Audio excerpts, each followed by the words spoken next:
Welcome into the MPW Digital Pregame Show, presented by Walk-Ons Sports Bistreaux. Number 10, Ole Miss, back home Saturday for its final home game of the season, an SEC showdown with Vanderbilt. Kickoff set for 6:30 p.m. The game will be televised on the SEC network. The Rebels, of course, now 8-2 overall, 4-2 in the SEC after a 29-19 win over Texas A&M last weekend in Oxford.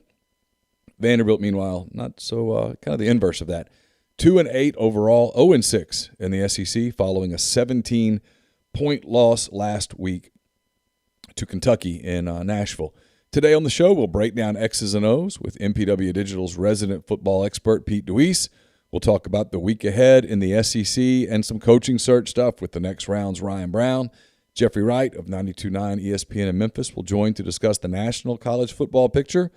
And then finally, Barstool Sports Ben Mintz will talk about the weekend ahead in the college game and the NFL from a betting perspective. But first, a word about Walk-Ons. Walk-Ons Sports Bistreaux puts everything they've got into bringing you game day with a taste of Louisiana. Dig into their mouth-watering Louisiana cuisine like po' boys, gumbo, voodoo shrimp, plus fan favorites like juicy burgers, fresh salads, quality fresh ingredients you can't help but crave. Coming early next month, Walk-On Sports Bistreaux will open in Oxford at 1737B University Avenue. And if you're in the Jackson area, you owe it to yourself to check out the new Walk-On Sports Bistreaux at 720 Highland Colony Parkway in Ridgeland. They've got it's a great setup there in the Ridgeland area. Just go check it out. Tell them that you heard about it here on the show. We'd appreciate that. The food's great beer selection, great environment where you can check out a whole bunch of games, whether you're going in early to get started with some of the early games, Charleston Southern at Georgia or New Mexico State at Kentucky, or you're going in mid-afternoon for Arkansas, Alabama, or you're waiting till the nighttime slate for Vanderbilt and Ole Miss, Louisiana Monroe at LSU, some national games throughout the day. It'll all be on at Walk-Ons. You'll love the experience. You'll love the environment and the atmosphere. So check it out. And you'll be glad you did. And don't forget, when they come to Oxford, please make sure that you stop in, make that a part of your trip to Oxford when Walk-Ons opens up. It looks like the restaurant's getting really close. The building's getting really close to open. It looks terrific. So check that out the next time you are in town. Maybe it's for basketball season or whatnot here in the next few weeks after the football season is over. Speaking of football season, it's Ole Miss and Vanderbilt Saturday night at 6:30. We got Pete DeWeese to break down what to look for when the Commodores and the Rebels square off. Here's Pete.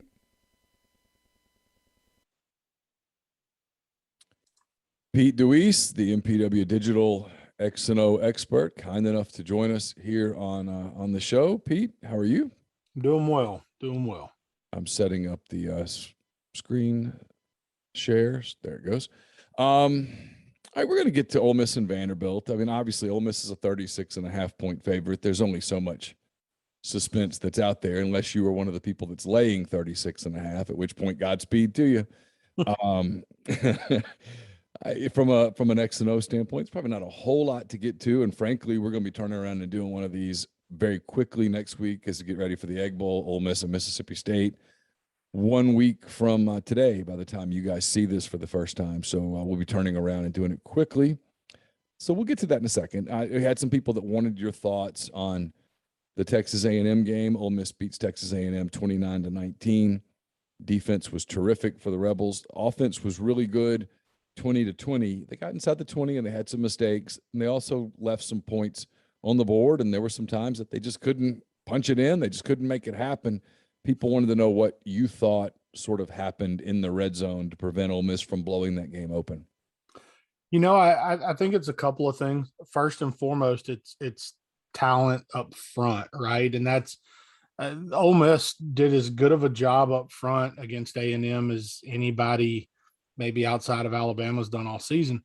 But, you know, they're not in a place right now up front against that defense where they can just line up and go right at them, right? If you look at most of the successful run game that Ole Miss had in the regular field or the open field, it's jet motion this way, run the opposite direction.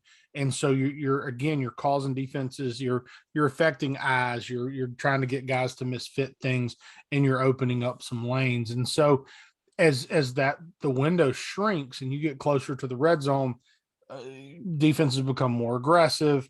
It's a little bit harder to manipulate certain things. So when you take the fact that Corral's ankle is bothering him, limits his mobility somewhat, and he has been such a vital piece of their red zone offense all season long, right? So you take a little bit of that off the table in part to preserve him. You combine it with Leal and all the different cats they can throw at you up front at A&M, and the injuries and the youth up front for Ole Miss, and it's just it's going to be hard, right? And so really great play design on the first touchdown to get that in there, and then you get back in that situation, and it's harder to go back to that same call. They've seen it now. It's a little bit of a one-trick pony kind of deal. And it's probably something they had seen on film. They felt good about how they were going to play it. Boom, you've got it there. But it's hard to go back to, right? And then so, I think when you add those things up, that just between the Jimmies and Joes, what A&M has in their front, the fact that the windows are shrinking, and without your full speed wide receiver core, maybe you don't like some of the things on the perimeter you've liked as much early in the season.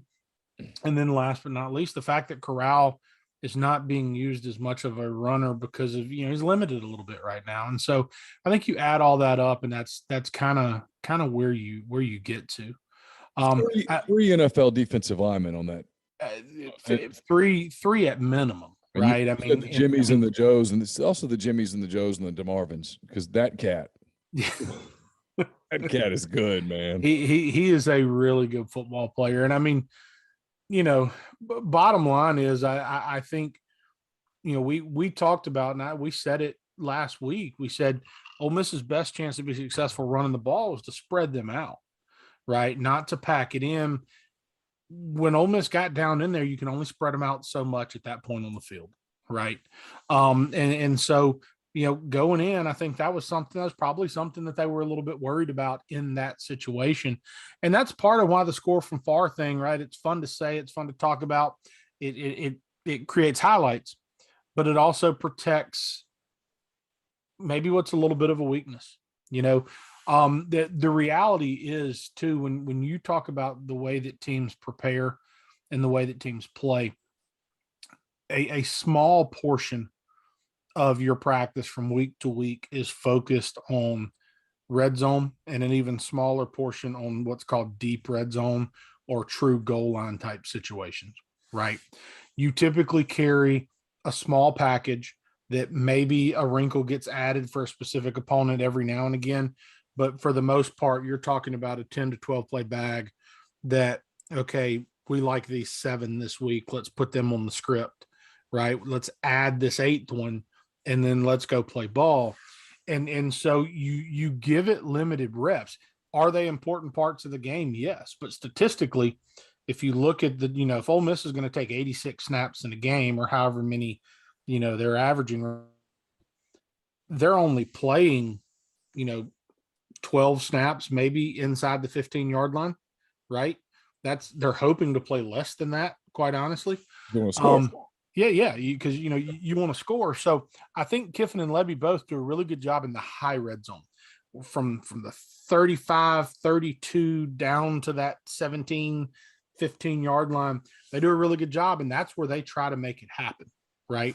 They even get around the 12, the 10, and early in the season, that's when you see a lot of the quarterback draw and let's use Matt's legs and do some different things. Once they get down inside the 10, it's just, honestly, it's not where they're great. And they were happen to be doing it against one of the hottest defenses in college football. So I think, is it a reason to be concerned? It's a reason to be frustrated, right? I don't know if it's a reason to be concerned. It's part of the reality of just who Ole Miss is and how they play. We're not going to spend a lot of time on Vanderbilt, but I'll open with just sort of a overview. They're 2-8, they're 0-6 in the league. The games aren't particularly close. They've played a couple people close, but for the most part, it's been what you'd expect. Is it just strictly a talent deficit? So much of it is. It's talent, it's depth. You know, it's recruiting is such a difficult thing for them. And let's be honest, I haven't looked at how you know, I haven't gone back and read headlines. I couldn't tell you for sure, but the portal has likely made things much more difficult for them, right? If you're at Vandy last year, and for instance, one of their running backs, I know it was a kid that I coached against when he was in high school here in Georgia, was a talented young running back, and I think he's playing at UCLA right now, right? Well, when Mason goes to leave and the transfer portal's open, he took an opportunity to go play for what he saw as a chance to win, right? Yeah. So for them, and you know, this is one of the things Butch Davis in his press release the other day about stepping down talked about it down in, you know, South Florida, of having not only the money to recruit, but having the ability and the things at hand to retain. And that's a very real thing right now in college football. And I'll be honest, it's a very real thing in a lot of places in high school football right now as well. Sure. So I think, you know, for Clark Lee, when he takes over that staff and takes over that program, he had kids walk out that door that would have been an impact for him, but they were kids that knew what was, you know, to some degree, they felt they knew what was coming, and they're seeing greener pastures. And there's a couple on his roster right now that he probably has reason to be concerned about, because there are some kids on that Vanderbilt roster that can play, but there's not enough around them to do it consistently. You know, outside of the Missouri game, which I watched a good bit of and kind of buzzed through, they haven't been overly competitive in many games. And Missouri has been atrocious on defense all season long, you know? Yeah, their scores, I'm not going to go through all of them, but they lost by 20 to East Tennessee State, 18 to Stanford, 62 to Georgia, 42 to Florida, 1 to South Carolina. That was the one that they regret. 39 to Mississippi State, and then 9 to Missouri, and then 17 to Kentucky in a game that was not as close. You watched that Kentucky game, and Kentucky's up, I think it was like 31-3 or something. I think that's right. And kind of called off the dogs a little bit, and then all of a sudden we're like, oh crap, we got a little bit closer, you know. And so yeah, that game was not as close as the score indicates, because I'm watching it, and all of a sudden it shows the scoreboard, and I'm like, holy crap, I didn't realize it gotten out of hand that fast, you know. And then all of a sudden Vandy starts making a couple plays. So but yeah, ultimately, if Ole Miss shows up to play, right, and the environment and the emotion and the focus is there, there's no reason to believe that this is going to be like some of the Ole Miss Vanderbilt games we've seen in years past. I like Clark Lee. Seems like a nice guy. He does. Yeah, he's my interaction with him was very positive, but boy, he's got a lot of work in front of him, and there's no guarantee that no matter all the work in the world, I don't know that it's completely possible. The floor is yours. All right. So we'll jump on real quick and look at a few things. Don't have any film for you like I had last week. I'm gonna try to have some for us next week, but couldn't really find anything other than what I was able to find on YouTube and the stuff that for copyright purposes, obviously, we're not using. I'm not going to talk a ton about their defense, but you just kind of an overview, because there were a couple things that were interesting. They're a base 3-4, do a lot of different things on the back end. Sometimes they'll present as a 4-2. They'll walk one of their outside linebackers down as a stand-up in, kick the front over. They will get you off your spot. And what I mean by that is the quarterback does not always have the most comfortable pockets pass in. They will make you move and adjust, but they don't get home. You don't see them finish sacks. They're on the cusp of pressure, and then the ball's out, you know. So only 8 sacks, which I think is second fewest, or it's either dead last or next to last in the SEC. But they take the ball away. You know, 12 interceptions on the season. They're doing something in the back end. And part of it is because they're getting the quarterback off their spot, right? Guys, quarterback coaches talk about throwing on platform, having your feet set, being able to get full rotation in the hip, and you know, to throw an accurate ball. And you don't get that sometimes with Vandy. And as a result, right, the pass is errant, maybe it sails a little bit, and that they've been able to bring some back the other way. But at the end of the day, I mean, we're talking about giving up 35 points a game, 117th out of 30. And for a head coach that is a defensive guy and prides himself on that, I know that's not easy for him, you know. Yeah, he's telling defensive guys, hey, you can come play here. He is very much telling defensive guys, hey, you can come play here and you can come play here tomorrow in a hurry.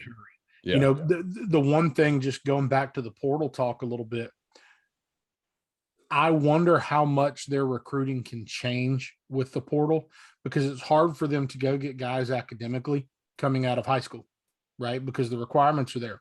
As a transfer student, what does that process look like? You know, in theory, if the university will allow it, he's in a prime spot to go pull some overachievers, some group of 5 teams, and do some different things and rebuild his roster in a hurry. Sure. And if the university will allow that, Vanderbilt's the type of team that could really benefit potentially from that process. If the university doesn't allow it, it's going to be a long, hard road for him. What I really thought we would do tonight is just kind of focus on their offense and some of the things that I've seen, in particular their run game. But as far as you watch their offense, to me, it's a tale of 2 quarterbacks. Ken Seals, number 8, it's like they want him to be the guy. Okay, he was the starter. He won the job. He got injured. Other guy came in. Seals came back. Other guy replaced him again. And it's this kind of back and forth. And you look at it as a passer, you know, 1,173 yards, only 5 touchdowns to 8 interceptions. He's a kid that last year was forced into action as a freshman and put up some good numbers. He did. Yeah, he's promising at times. Very much so, right? And now, and he'll make some throws every now and again. You go, hey, kick and spin it a little bit, right? Yeah. But then you turn around and it sometimes it's just like, man, what are you doing? And I don't know how much of that is adjusting to a new system. How much of it is not, you know, whether it's not being comfortable or not having trust in what's going on around you. But obviously the 38 carries for 28 yards. Now the interesting, or negative 28 yards. The interesting thing there is obviously, you know, sacks are going to play a role there, but there's a lot of read game, or a decent amount of read game in what they do, where the quarterback has an ability to run. They don't take the read game stuff out entirely when he's in the game, but he's not a threat to pull it. And when he does, it is oh crap, he just pulled it, go protect yourself kind of situation. The other kid, on the other hand, Michael Wright, played at Woodward Academy here in Georgia. I knew a little bit about him when he was in high school, not a ton. Hasn't had the same number of attempts. So you see, you know, 400, 500 yards less than the other quarterback, but hadn't played as much. Still more touchdowns, fewer interceptions, a little bit higher quarterback rating. I think Wright's at like 120, and I think Seals is right around 100, something like that. But obviously more effective as a runner. He's right? He's a good runner. Yeah, good runner. Despite playing less, you're talking 66 carries, so double the carries almost, you know, more than double the yardage, obviously. But hadn't quite gotten into the end zone, but has been effective. Now you're talking about, you know, both are in that 6'2", 6'3" range, but Seals is a kid that's 220, Wright's 190. He's much more mobile. He's long, he's lean, and he moves clearly much better. The other thing about them is they've rotated. They've played several guys in the backfield, at running back as well. And there isn't anybody that's just absolutely dominated. The older back that they had that I think they liked early on, it's kind of battled some stuff, but they found the freshman, number 42, Patrick Smith, is probably the most explosive player on their offense. He's a kid that if you give him a crease, he can get out and do some things. And he's the type of kid that is a freshman having a little bit of limited success. You see him flash every now and again. And outside of the Mississippi State game, you look at like the last 5 games, the State game is the only one where he hadn't touched it at least like 15 times. Right. So they like getting him the football. And he has a chance to do some good things. So what I really want to kind of talk about is their run game. Okay. Because they are a run-based football team. I think one I think that's their identity. That's what Clark Lee wants, to run the football, play action, do some things there. But I also think that they're having to protect their defense a little bit, try to run the football, slow the game down. They're not in a hurry, right? Not complete opposites from Ole Miss, because Ole Miss also wants to run the football. But from a tempo standpoint, the way they're going to attack you, there's some definite differences. So when you're watching the game on Saturday, the big things to identify if you want to try to, get a feel for what you think is coming from the Vanderbilt offense. The big thing to me is where's the running back and where's the tight end? Okay. Anytime the tight end is attached to the formation. All right. So whether he is grounded, which means he's in a 3-point stance next to the tackle, or whether he is in this little slot position. Okay. When they have a tight end close to the line of scrimmage, probability of run in just my basic notes, the games I've watched, goes up tremendously, right? When they are in what's known as an 11P formation structure. So 11 personnel tells you the first number references the number of running backs in the formation. The second number references the number of tight ends. So 11P means there is one running back and one tight end in the personnel grouping. Okay.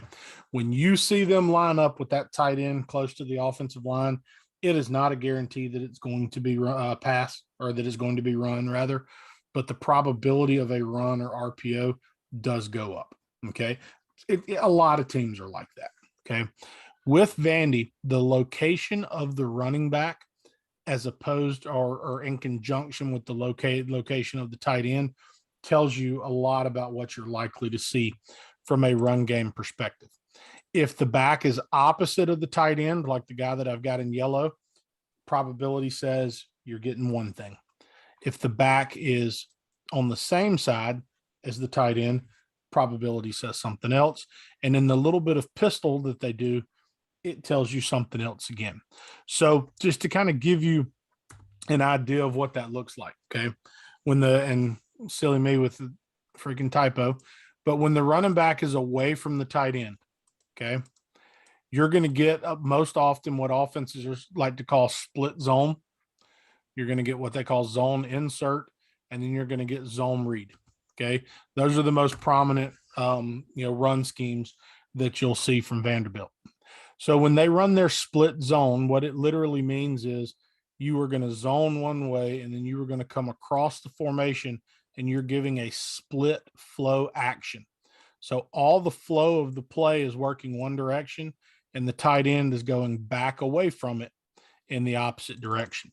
Now, their favorite RPO that I've found on the games I've watched is to the multiple receiver side. They just run simple hitches. They'll do some other things, but often it's a hitch. They're keeping it simple for the quarterback. And onto the single receiver, wherever he is, they work what's often called a glance route. It's kind of a cross between the traditional slant route and a post route that you see a lot of people run. It's typically taught as a 5-step route, and that's a pretty poorly drawn 5. But that receiver with his inside leg up is going to push 5 steps, and he is taught to cross face of the first defender inside of him. So if that corner is on the outside, his job is going to be to cross the face of the safety. If the corner's on the inside, he's going to go as flat as he has to go to cross the face of the corner. The quarterback is going to read whatever defender is occupying that route space. So in this case, this safety. If this safety's keying the tight end and he comes down to fit the run, as he crosses face of the corner, the quarterback's going to try to drive and throw that ball into this window. Okay.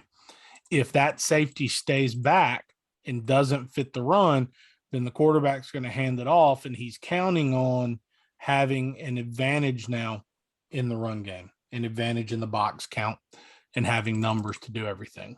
So drawn up here against an odd front, not exactly like you're going to see out of Ole Miss, but similar to what you'll see out of Ole Miss, you essentially are able to assign these two to combo up between the end and the overhang safety or linebacker. You assign these two to combo and work for this backer. And then basically the tight end and the backside tackle now are going to work. The tackle's going to work whatever comes in B gap, and the tight end is going to take whatever shows up outside the tackle. So if that tackle steps down and works up to the backer and this guy comes off his hip, the tight end is going to kick him out. If this end attacks, tackle's going to lock onto him. And now whether he shows up or whether he shows up, the tight end is going to take the first one that appears. Okay. All right. So, one of the things we said last week when I kind of mentioned offhand, and I thought about it as I was watching the game the other night, was, Ole Miss has done a pretty good job against zone football teams this year. It's been gap schemes that have given them a little bit more issue, in my opinion. And A&M made some adjustments in the second half and started handing it to one of the fastest guys in college football, and turns out it was effective, right? So they found some ways to do it. But I think, just going back to the fact that Ole Miss has been pretty successful against zone schemes, you have to feel good about, if this is what Vandy wants to consider their A game, it's probably where Ole Miss is best suited to defend them from a run game standpoint. Okay. If, the other thing that you'll get if the running back and the tight end are opposite of one another, especially if the defense is going to play this end on an outside leverage technique, is teams will work a zone insert. It's old school ISO married with a kind of a modern zone scheme, where now instead of coming back across to take whatever's in C gap, now the tackle is going to take C gap and the tight end is going to be responsible for B gap. The big thing I can tell you is this: whether they're running the split zone where he's coming across to take the outside gap, or whether they're running the insert where he's now going to insert to an interior gap, you are very likely to see these schemes cut back with the football. It's rare, because you're trying to get the defense flowing this way, that as things start to work in that direction, that the back is going to be able to stick his foot in the ground and get backdoor. Okay. So, anytime you look up and you see tailback on one side, tight end on the other, right now you're thinking cutback, right? Expect the ball to cut back. Not always what it's going to do, but it's highly likely that that's what they're going to do. Because Ole Miss is an odd front, okay, the way that you will see them run zone read, especially if number 5 is in the game at quarterback, is, I think a lot of people that they think of zone read where you're always reading the outside guy, right? Well, against an odd front and against the way that Ole Miss likes to play with this end either head up or in an inside shade, what you're going to see Vanderbilt do is they're going to arc this tackle out to whoever the safety is for Ole Miss. And now they're going to read this end. If he steps out or hesitates, now you've created that natural cutback lane for the running back. If he squeezes and takes the running back and this linebacker is in a pursuit angle here, you have opened up a lane for the quarterback now to pull and keep the football. So you have to be real disciplined in how you play that. And there's a lot of different ways you can do it. You can slow play the end and force the ball to be handed off, and then hope he is athletic enough to fall back in and help you there. If you assign the end to the back completely, you have to either expect to win here with the outside backer, ask the inside backer to now scrape into this box, or you have to find a way to fit it late with the safety, which is hard to do. So I think I'll be curious to see how much they're willing to read the ends at Ole Miss. I can tell you that Liberty had a little bit of success trying to read the ends at Ole Miss. At times it opened up some things for them a little bit, especially in the second half. You didn't see A&M try to do it much. Calzada pulled it one time and immediately got absorbed by the safety. But Ole Miss did a good job against A&M of moving these ends around, so it wasn't always a clear picture. And I think that helped them at times, especially on the backside of the zone game. So I'm curious to see how much they try to read, but as aggressive as these ends are at times, especially like I said, if 5 is at quarterback, I think it's the type of action that you could see. Now, they don't run a lot of gap schemes, and the difference between zone schemes and gap schemes, in a zone team, you basically are telling everybody you're responsible for anything from your nose, play side, to the next man's nose. So anything that occupies that zone, you're now responsible for, right? So all those guys, if you're doing it well, they're moving on a string and they're moving together. And if something shows up, you peel off and take it, and the next man stays and he continues to climb and work and operate in his zone. On a gap scheme now, you're more responsible for a gap, and it's typically a backside gap. So if I am this right tackle, okay, and if we're running zone to the right, I'm going to be responsible for what's from my nose to the next nose. But if we're running a gap scheme to the right, I am now responsible for the inside gap. So he is going to step down. If there's any defender there, he's going to block him. If there's nobody there, he's going to clear the gap, and then he's going to climb to a backside linebacker. So instead of working front side, now we're working backside. It changes the way that we can work combos. It changes where our eyes are. It changes sometimes the aggression of our steps. But we don't see a ton of gap scheme out of Vanderbilt, but this is one that I have seen. Again, with the tight end and the tailback opposite of one another, they show speed option here. And this is actually a version of the same play that Arkansas tried to run on the 2-point conversion that Ole Miss defended and was able to hold on and win the game, where they're showing speed option here. And if the end sits or attacks the quarterback, you can pitch it to the tailback. You have guys on the perimeter to block. If the end gets upfield, they've provided him with a third option, which is the shovel pass back underneath to the tight end. Which is what Arkansas was trying to do on that play. It's exactly what Arkansas. They'd done it earlier in the game, had success. They were trying to do it on the 2-point conversion play, where Ole Miss ended up, again, sealing the victory. So right there, this is one of the few. They like running a little bit of speed option. I've seen Vanderbilt do it in each of the 3 games that I watched, but I have seen them work this shovel option some as well. So those are the things that I think you look for. They'll run some bootleg and do some other different things with the tailback and tight end opposite, but those are the things that you really see a ton of when those guys are lined up opposite of one another. When the running back and the tight end are together, when they're on the same side, it's what a lot of people refer to as a zone stay concept. And then they also run a lot of a zone flat RPO, which is similar to something that Ole Miss uses a ton. So the zone stay is really a similar principle than the split zone I showed you earlier. The difference is on the split zone, the tight end is going to come across the formation and be responsible for the backside C gap. On the stay, instead of going across the formation, he is literally going to stay on the same side, but he has the same responsibility. You don't have to be quite as athletic. You don't have to be quite as physical. It's not as much of a collision. It helps you sort out different stunts and pressures. It's a little bit safer. It's a very popular short yardage play. It's Ole Miss runs it. Everybody in the country runs it. Vanderbilt runs a ton of it. Okay. They do it with the same style RPO where they want to work the glance to the single receiver. So again, if he inserts in the run, they're going to try to take the shot right there and throw that. It's a fast in rhythm throw it right through that safety's ear hole, and trust your receiver to cross face and win.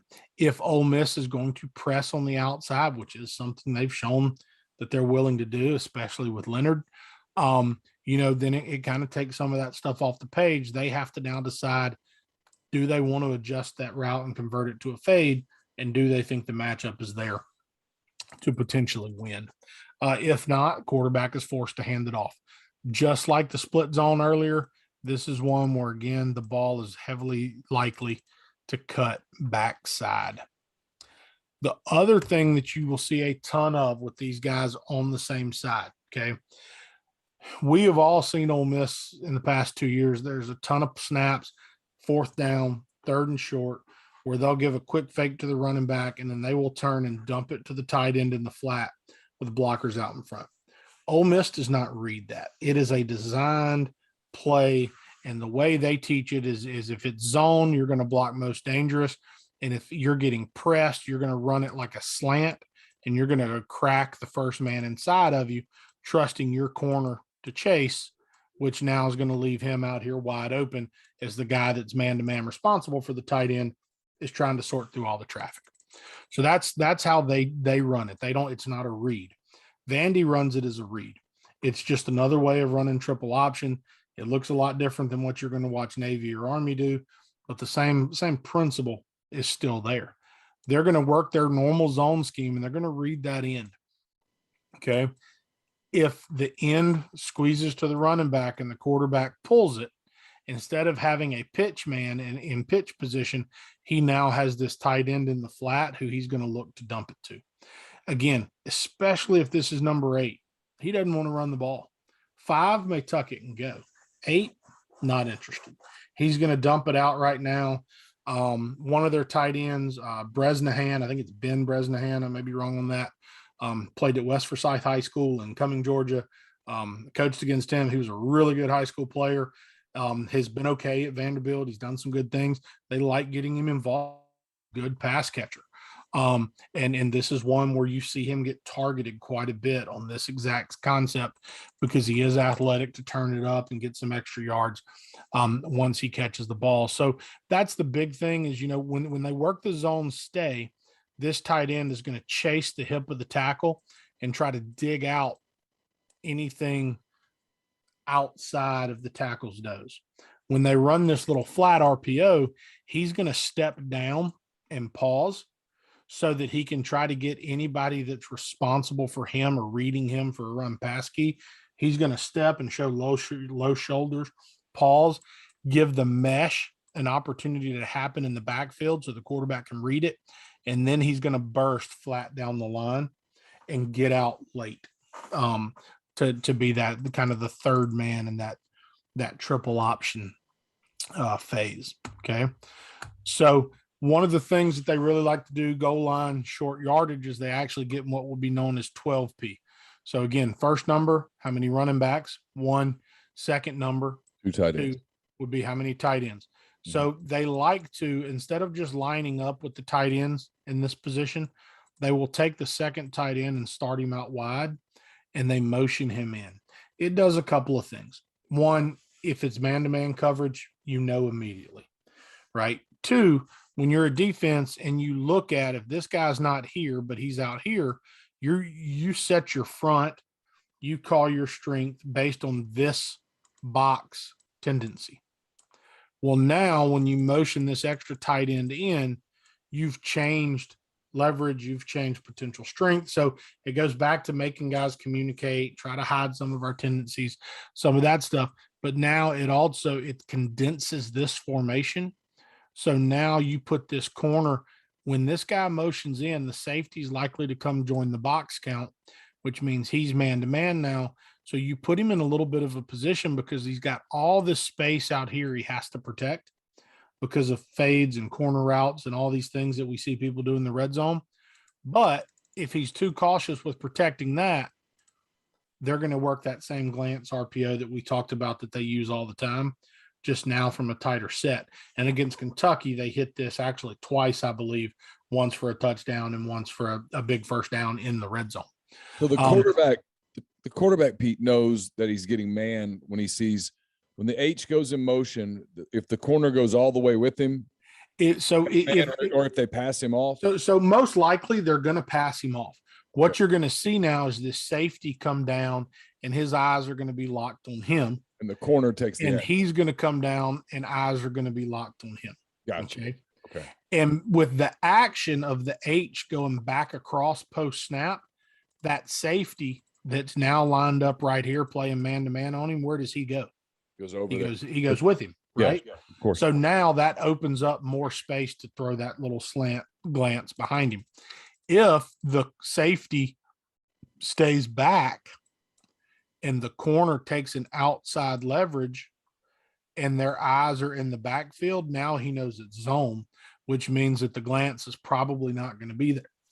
I need to be handing the football off. I got you. Okay. Makes sense. So what they do is they basically combine two of their favorite run schemes, right? They take the zone stay. So he's working with this tackle and they're basically comboing here. And now he's working that split zone action.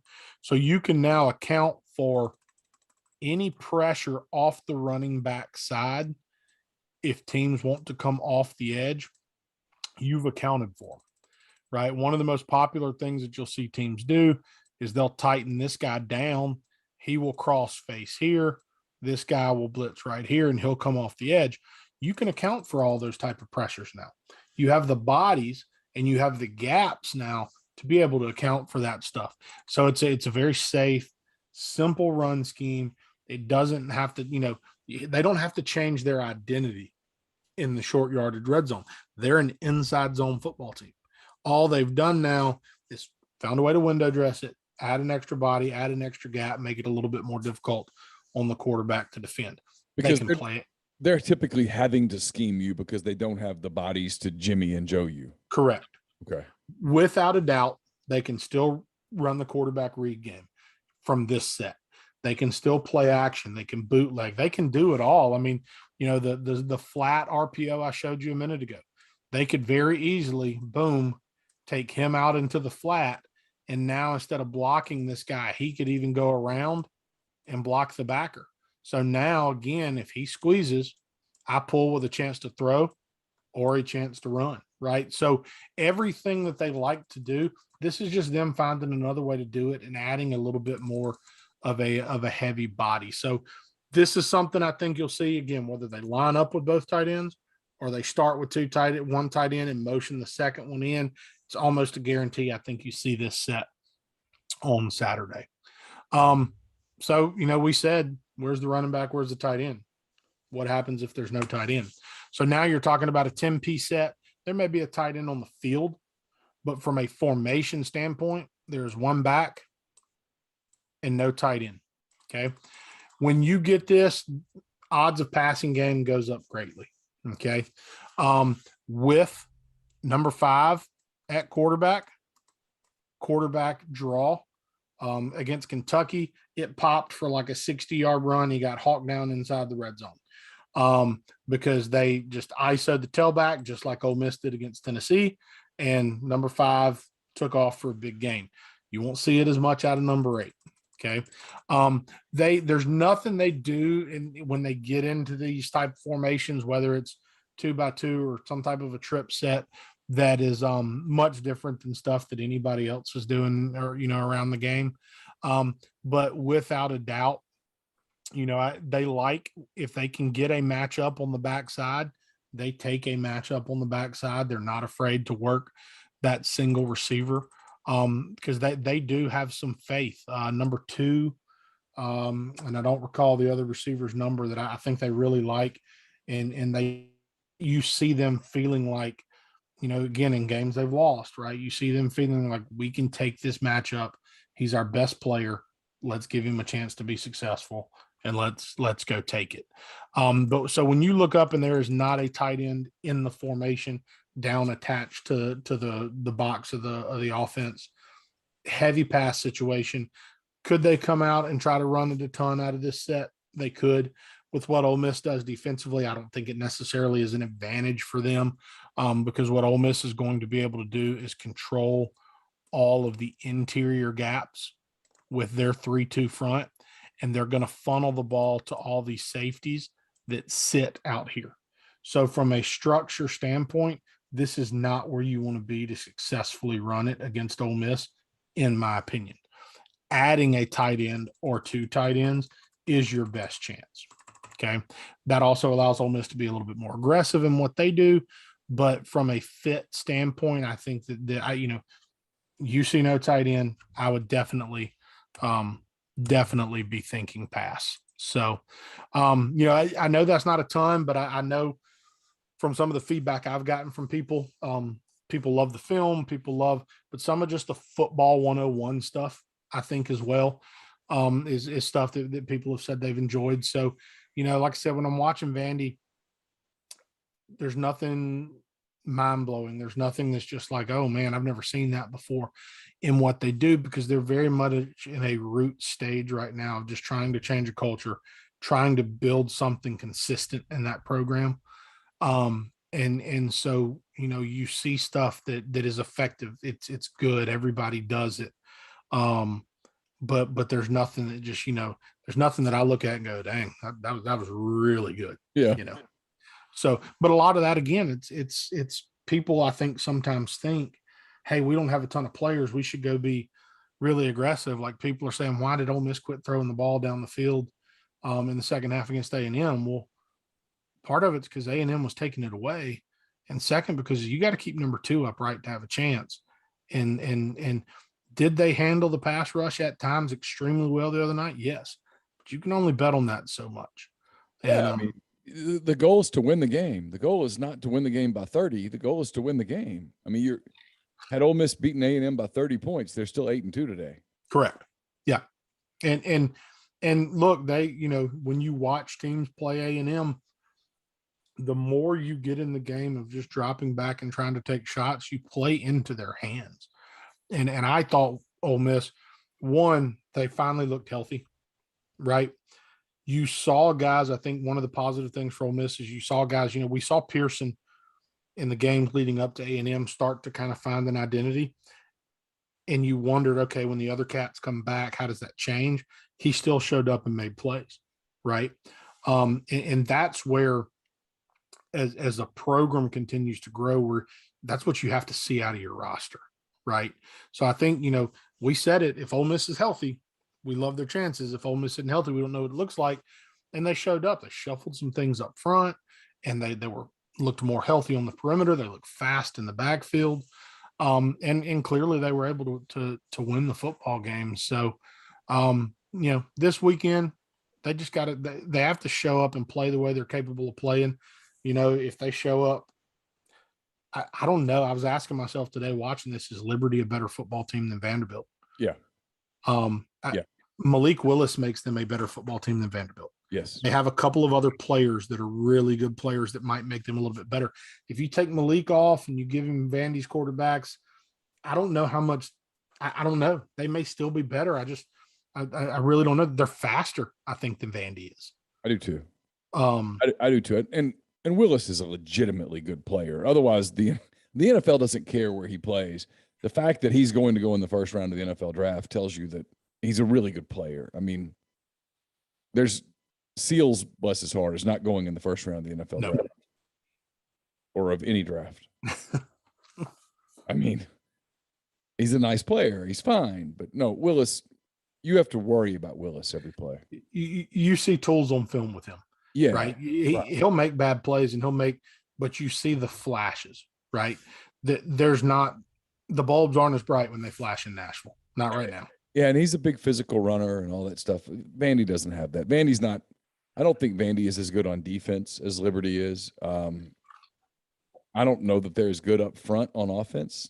It's close, but no, there's no, I would pick Liberty to beat Vanderbilt on a neutral field. I wouldn't bet against you. If you're Ole Miss, you're getting guys off the field as soon as you can, right? Yeah. From a coaching standpoint, are you trying to keep guys fresh or are you trying to keep guys healthy? Here's the real question in my mind is, Two wants to be on the field. We know that. How much do they feel like they need to keep him on the field, and how much do they feel like he needs to do to maybe be in the discussion for some of the end of the season stuff? Yeah. Right. That to me is probably the big one.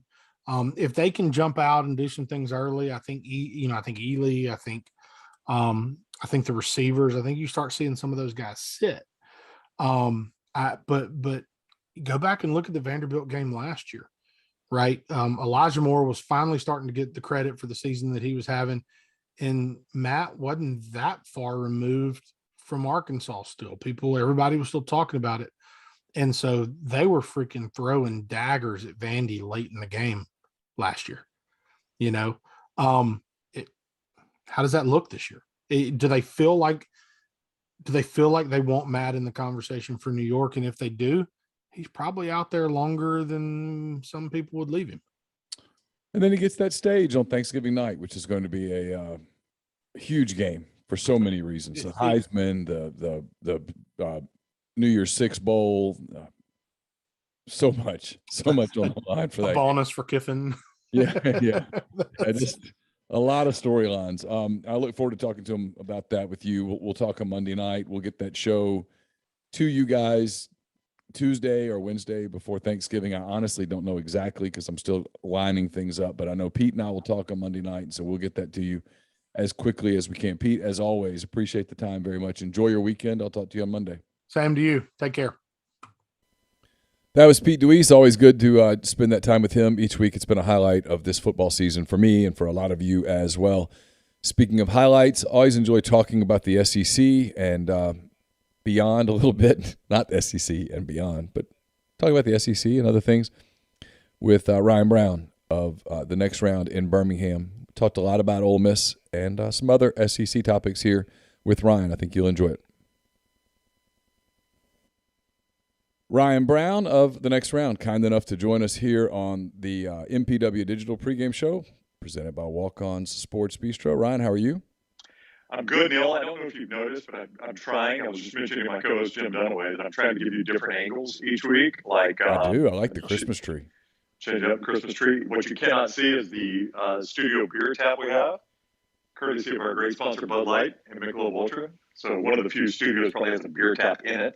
If there's any way for you to pour me a Bud Light and then transport it through this here app, that would be fantastic. I would love that because I would love a Bud Light. It really sounds good right now. We've got glasses. Could you see the glasses? Hang on. I've got a glass. This is the best I can do for you. I'm sorry. That's fantastic. I like that. Well, when I come to visit, I will Please. I will jump onto the Bud Light. You're welcome anytime. I'll go find a couch somewhere and sit and watch. We got one of those. I know. I saw your couch. That's awesome. Our guest couch. I think if I do that, does that show you the guest couch? Yeah, there's the guest couch. Oh, that's impressive. It's not really framed up because I've got myself framed up. But yeah. That's good. There you go. The tour's over. There you go. That's exciting. Everybody move on, please. I get people that go, how come you guys don't have that studio? And I'm like, well, because we just don't kind of have that studio. Really. It's a long story. It ain't free. Let me go ahead and tell you. All right. I want to start with this because there's a lot of stuff I want to get to. There's lots of coaching rumors around the league and including here, and I want to get your thoughts on those. But first, I know Ole Miss beat Texas A&M on Saturday. This past Saturday, they were game day was here. It was quite the scene. Lots and lots and lots of people. I think you throw in the fact that Ole Miss had a couple of rough seasons, a pandemic, a fantastic weather, and you got what you got, which was you saw what Ole Miss can be when it's not only home of the party but also home of a really good football game with a really good football team on the Ole Miss sideline. What were your impressions from a state over of what you saw in Oxford? It was crazy. First of all, I picked Ole Miss. This goes back to the preseason. I keep needing them to win these games so I can be right about them going 10-2. You did. And the Egg Bowl is obviously, it's a tough one. But if they don't win that one, they don't go 10-2. I like them against Texas A&M just because Calzada's a very average quarterback, and I remember telling you last week if Corral is 80 to 85%, which that kind of looked like about what we got out of Corral. Don't you agree? Is he about 80 or 85%? Yeah, I think so. I think I think he was pushing 85, maybe a little bit. I especially early. I thought he looked really fresh. I think you could see where the shot wears off, but. Matt said he came out of that game healthier than he's come out of a lot of the other games, and so I think he's got a chance if he can get through the Vanderbilt game without a setback. I think he's got a chance to be not 100%, but up into the 90s when he plays Mississippi State. And I tell you this, though, I could not believe when that game was 13-0, when they got stopped on the 4th and goal right before they got the safety. I looked at the stats, and I'm like, I cannot believe this game is only 13-0. I mean, it was like, I think at the time, Neal, it was like 380-something to 70-something in yardage. And it was, I mean, it was like you were trying not to score if you were Ole Miss. It was crazy. That game was just 13-0 at that time. They left a lot of points on the board. You got to give Texas No Texas A&M has a really good defensive front. And they do. When you go back and watch the replay, and I have a couple of times, they made some plays in the red zone defensively. That DeMarvin Leal is a fantastic football player. Yeah, but the whole, the whole lead up to it though was what was crazy, man. The game day scene with Lane being so involved in the show, which from a program marketing standpoint, I loved, right? Now it's all about Lane, which is what you kind of get with Lane. Lane's going to be a lot of Lane. You're going to, and if that's not the way you want your program marketed, you didn't enjoy it. But from an outsider looking in, from a guy over in Birmingham, Alabama, who's very familiar with Lane, obviously familiar with Ole Miss, I thought it was a great Ole Miss commercial, Ole Miss football Lane. All right, I thought it was a great Lane Kiffin commercial. And in the Lane Kiffin commercial, you get an Ole Miss football commercial too. I really enjoyed it. Now, perhaps it's because I thought he pulled it off well and he was funny in doing it. Maybe that added to it.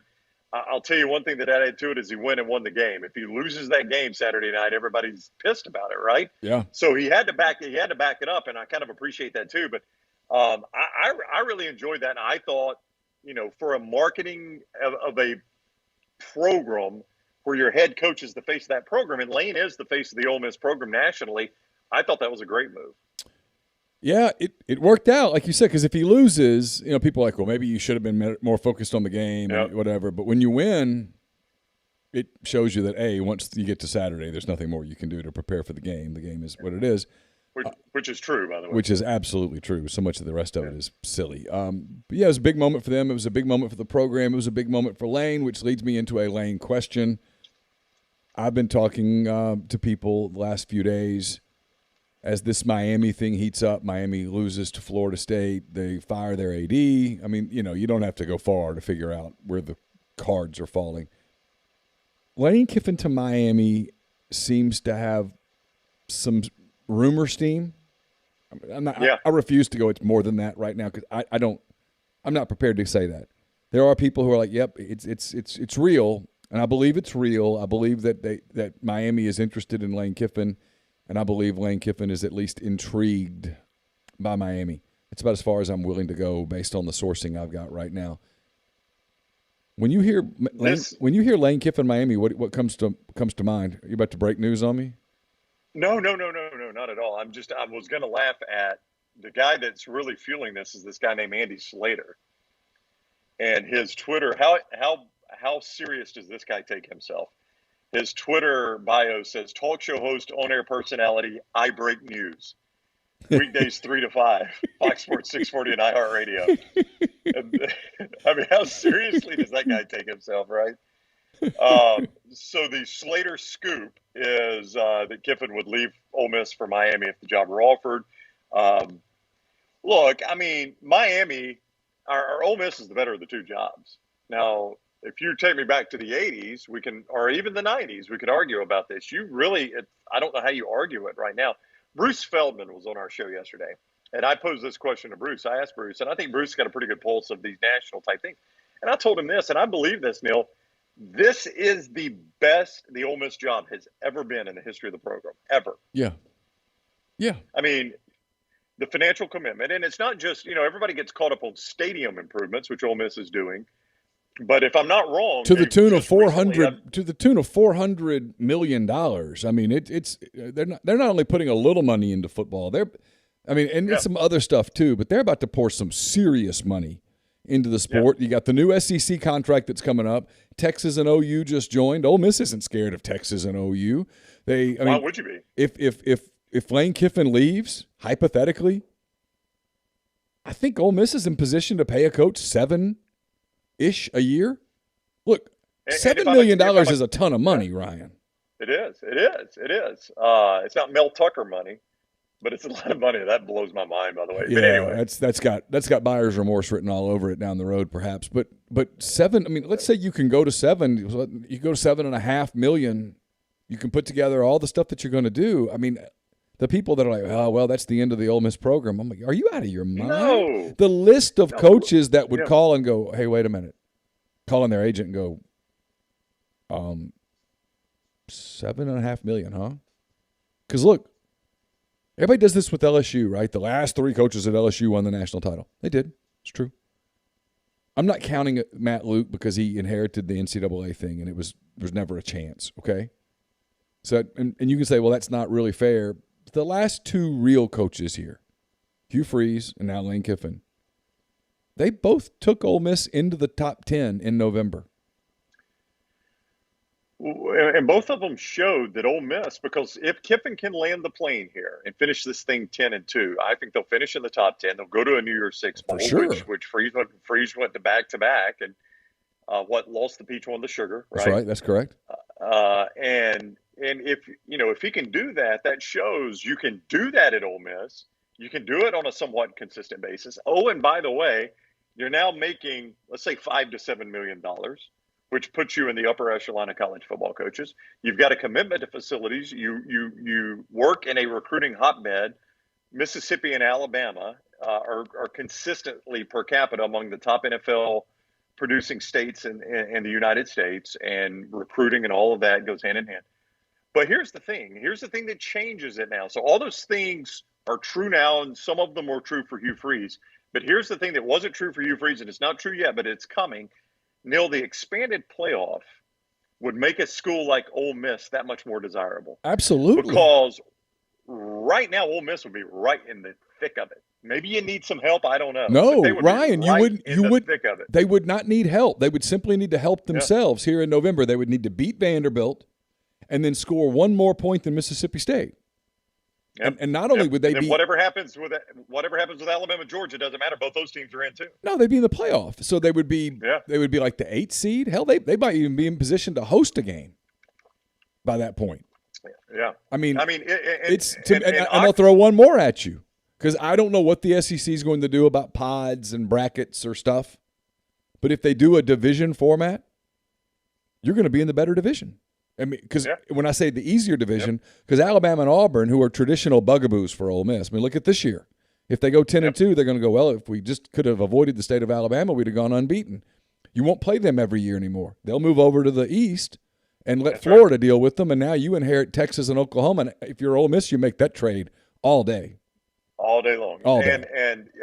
And living, Oxford is I think you would agree with this, you do it. Oxford's a great place to live. Like, I'll tell you this, my daughter is a 17-year-old high school junior who is a 4.0 plus student. However, I never had to worry about that, Neal, but apparently you can be higher than a 4.0. Yes. She's that type of student, is about to take her ACT, does not want to go to Alabama, Auburn, UAB, Samford, right? She doesn't want to go to those schools. I am begging her to consider Ole Miss, begging her. Just give it a look. Give it a look. That's what I think of the Oxford community and Ole Miss. I mean, I think it's a great place. Ole Miss has never been better positioned, to the point that, would you want Lane Kiffin to stay? Sure.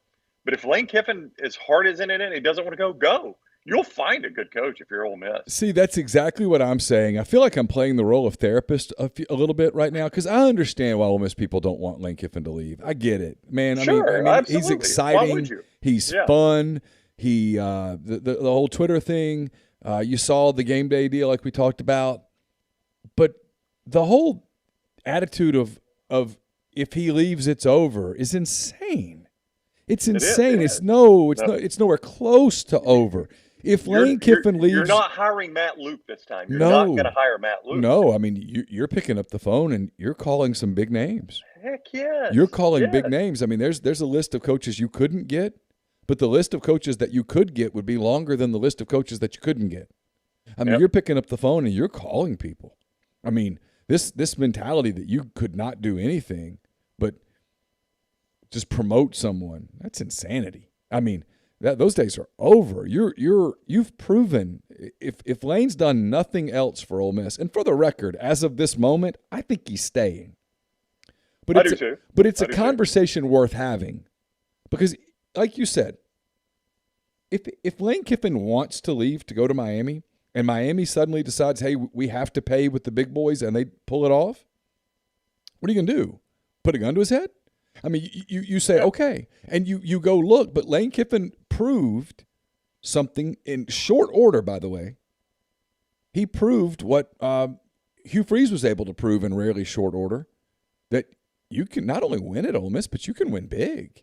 You can be very relevant. And you're exactly right, Ryan. In a 12-team playoff, which is absolutely coming, in a 12-team playoff, listen, if you can be in the top quarter of the SEC on a given year, you're going to be relevant. Ole Miss they're number 10 in the country. They're going to beat Vanderbilt on Saturday night. They're going to be 8th or 9th going to Mississippi State for the Egg Bowl.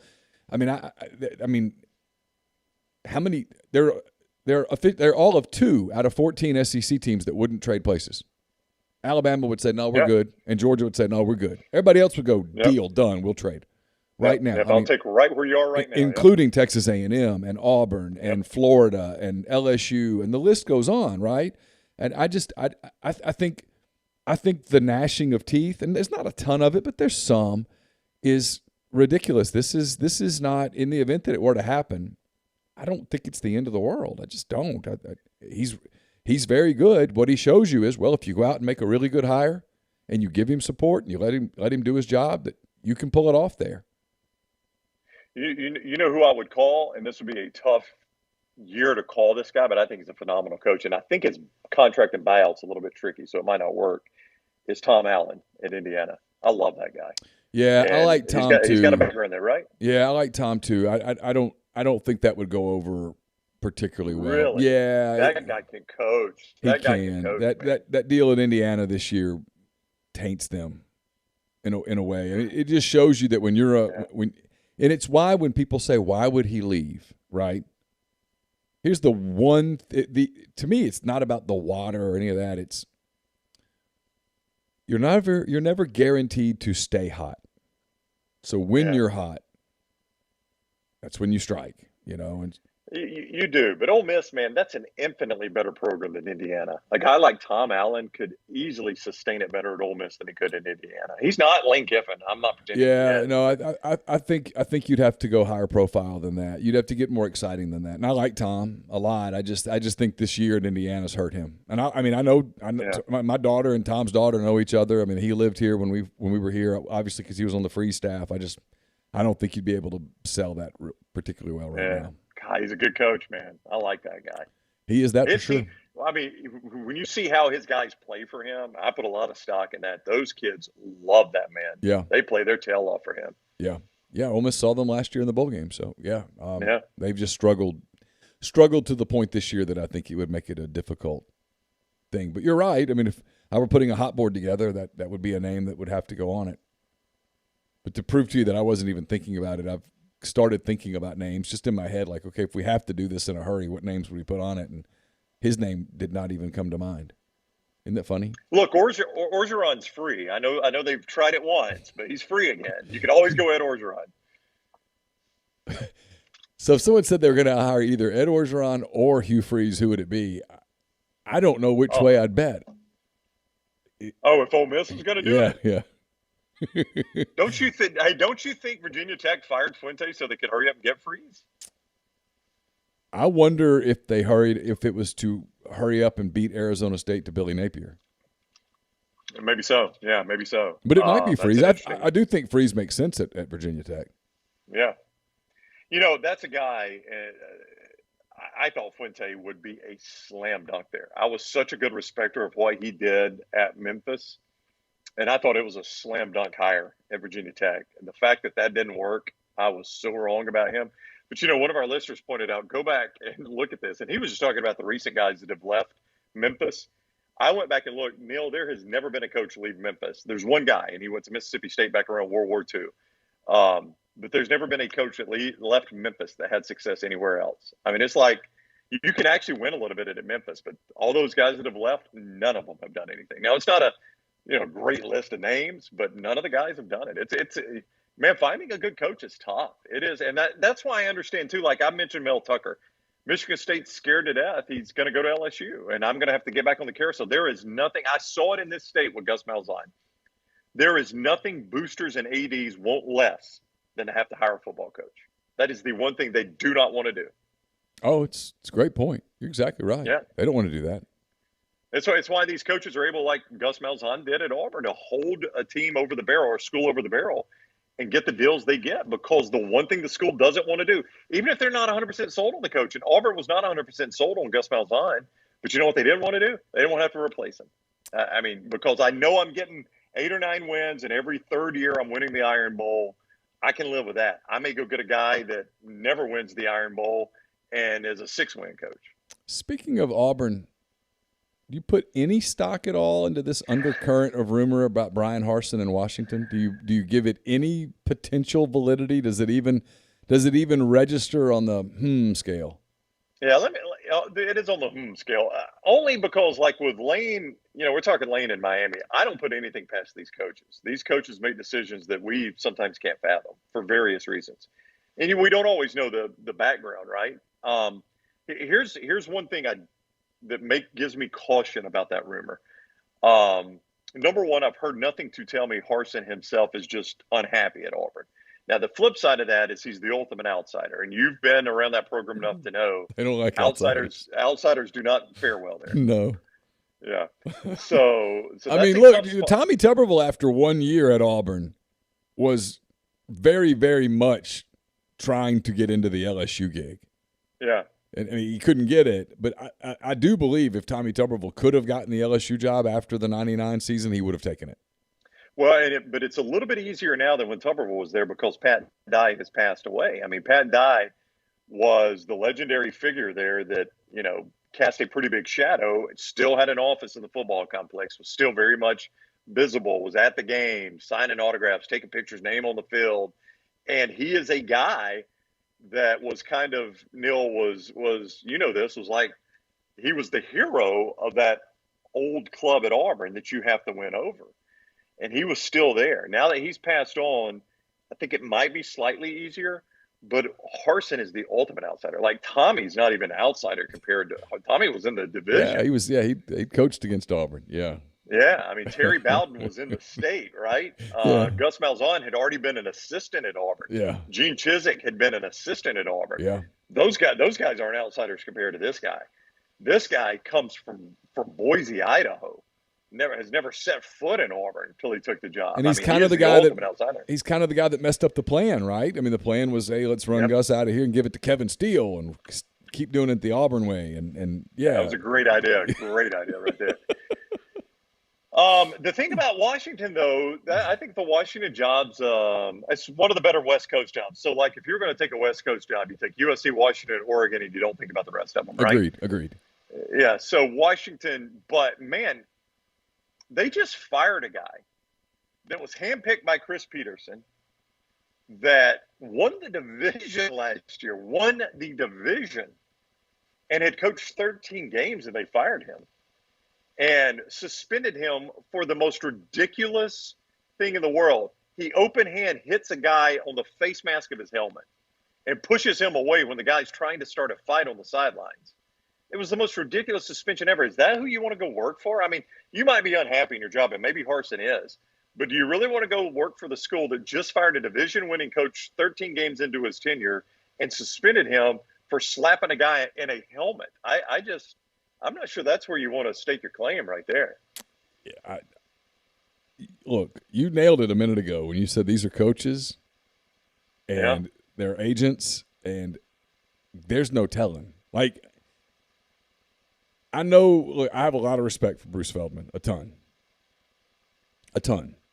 He's very good at what he does. He's better than I'll ever be. He's made it further than I'll ever make it. So all of those things aside, when he goes, it's just not going to happen about Lincoln Riley at LSU. Oh, I don't believe that. I'm like, Bruce, don't say it like that. Don't do it, because I'm telling you, Ryan, Bruce might be right. Okay? But I just got a text from yet another person. They think it's going to happen.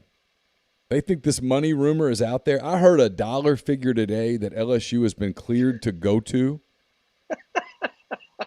That is like, whoa. So when people go, Jimbo said no, I'm like, well, Jimbo hadn't said no yet. What's Jimbo going to say right now? And when people say Lincoln Riley says I'm happy here, they still got games to play. Yeah, I'm not shocked at all. And Luganville said it on our show yesterday, and it got picked up, and a lot of Oklahoma people got pissed at Luganville and pissed at us, and I don't really care one way or the other. But, he just said, all he said is, something's going on there at Oklahoma. They're just not right. And all he said was, I wouldn't be surprised if it happened. Far from it's going to happen. And then Bruce came back and said the opposite. I'm like you, I respect the heck out of Bruce. But listen, man, you know this because you have dealt in coaching searches plenty of times. It is easy to get misled in these things by people you trust implicitly. Yeah, well, I always refer to this portion of the coaching search season as this is the lying portion of the coaching search season, and then your sources over time begin to tell you the truth. Right, but there's people, and you like sometimes you can be told a lie, and you say, "Oh, I could see why they'd be lying here." Right? Like they're trying to cover their tracks, or they're trying to get you on a scent elsewhere. Mm-hmm. Sometimes you're just lying to, and you're like, I didn't see that coming at all. So, for Bruce's sake, Bruce is right. But boy, I there's a lot of smoke there for Lincoln Riley. And I personally think what has happened here is Jimbo, I think, is the shield. I think Jimbo's the shield for whatever LSU is doing. And I think Jimmy Sexton's right in the middle of all of this, as he almost always is. Jimbo as the shield makes a ton of sense because I now believe, and I really do, I believe that the Mel Tucker thing was a bit of an early smokescreen, and that they liked Mel Tucker, and that in a real world, Mel Tucker's on their list, but he's not high on their list. I think he was third on their list, and, Mel was able to use that leverage to get a great deal at Michigan State, which makes agents happy too.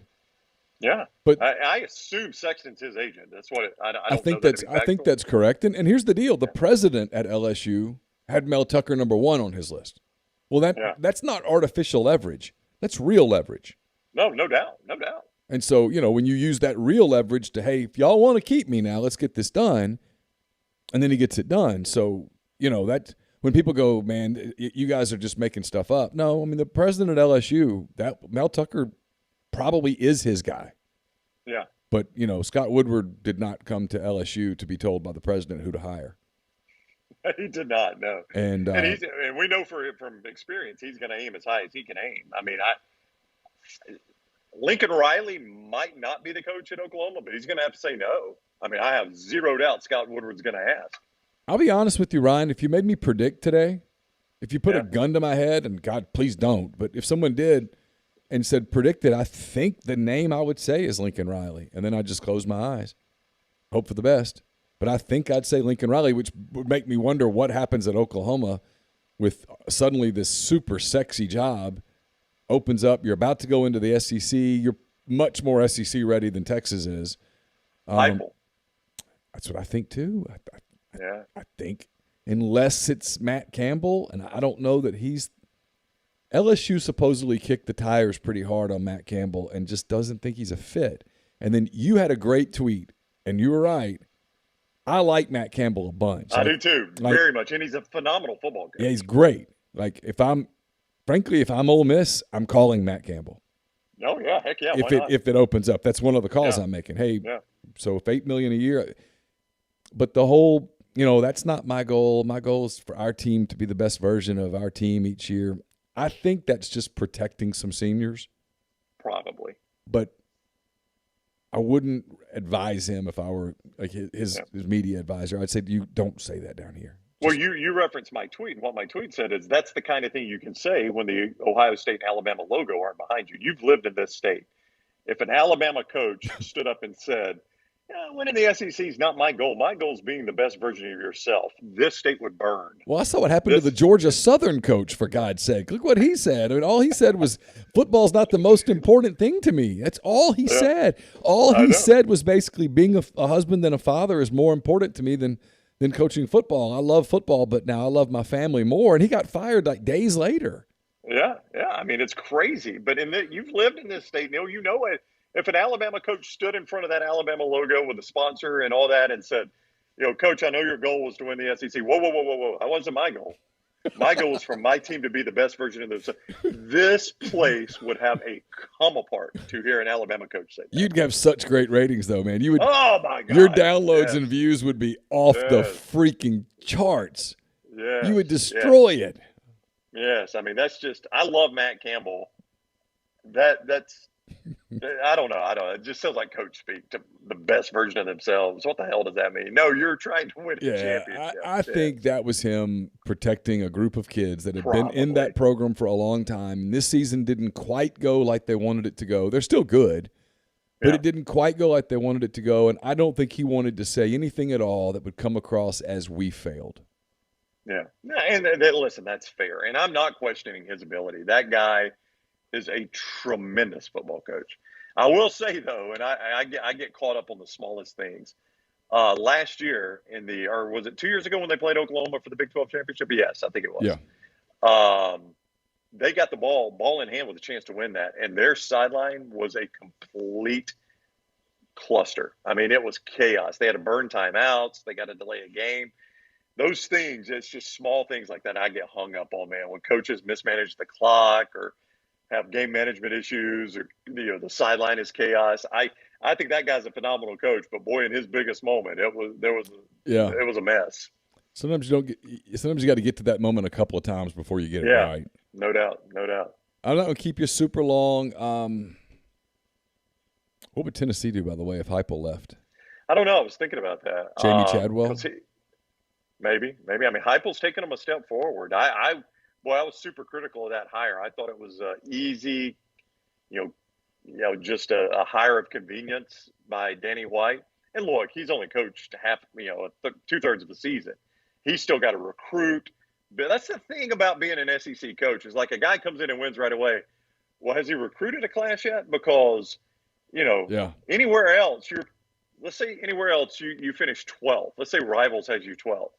Most places you're like, hey, we did a pretty good job. Well, that's 6th or 7th in the SEC. Yeah. I mean, half the conference has gotten a better signing class than you. Yeah. And by the way, that doesn't just happen one year. That happens every year. So it's why I don't automatically fall in love with a guy that just comes in and wins right away.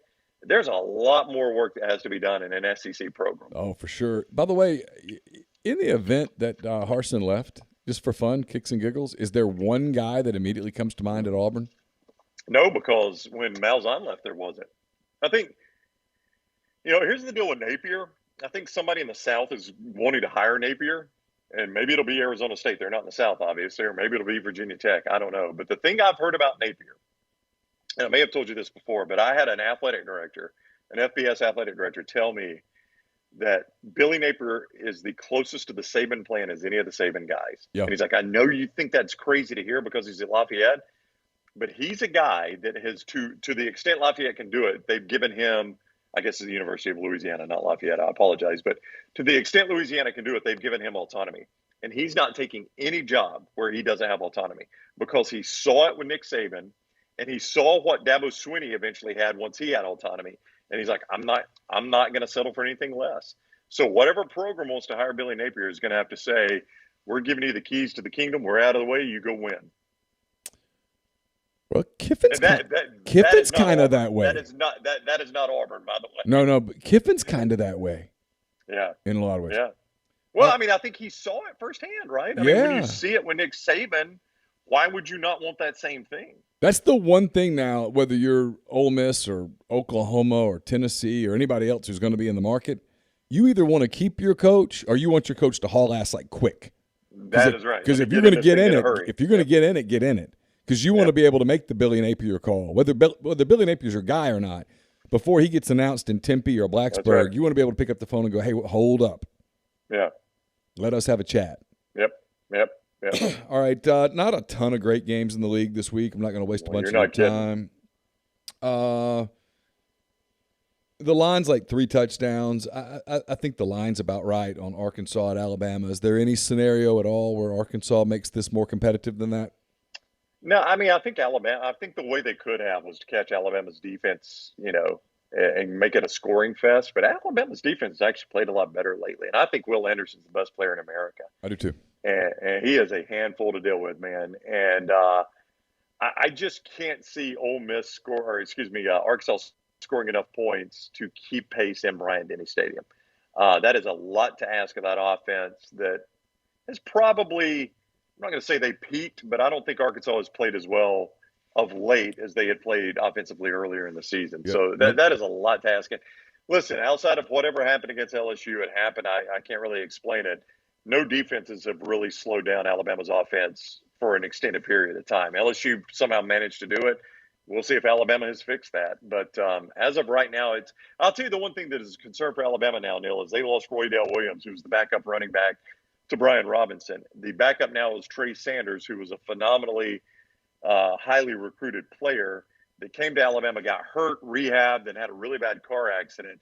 And he's just never been the same again. But he's the backup now. So Alabama's painfully thin at running back. Robinson's really good, the one, but they are painfully thin behind him. So it makes a lot of people think that Alabama might actually start trying to throw the ball even more than they have already. It's a big game in Columbia, Missouri. 2 5-5 teams battling for bowl eligibility. I mean, the winner of this is going to a bowl, baby. I mean, there's a lot on the line here. Gators, Tigers. What do you think? Can you believe Florida's in that situation? Is it bad that I really enjoy it? Is it bad that it makes me happy? Yeah. Is that a bad thing? Mullen, man, that's another guy I'm going to be wrong on. I used to grade Mullen on a curve because I thought that Mississippi State job he made it easier than it was. But boy, he's just not done it in Florida. So I'm going to be wrong on him. Hey man, I've had some people, Ryan, who know that program pretty well, who say Florida's not particularly invested. Yeah, I don't. You mean like the players invested in Mullen, or no, the school invested I in mean Mullen? the network is not as invested as you think it is. Oh, that job could easily come open. I mean that's game changer. I had someone tell me that Mississippi State at its peak is not that far removed from Florida as a program, where Florida is today. Yeah, wow. He has not recruited well, and he's obviously, he's a little prickly about it when you ask him, as we've seen.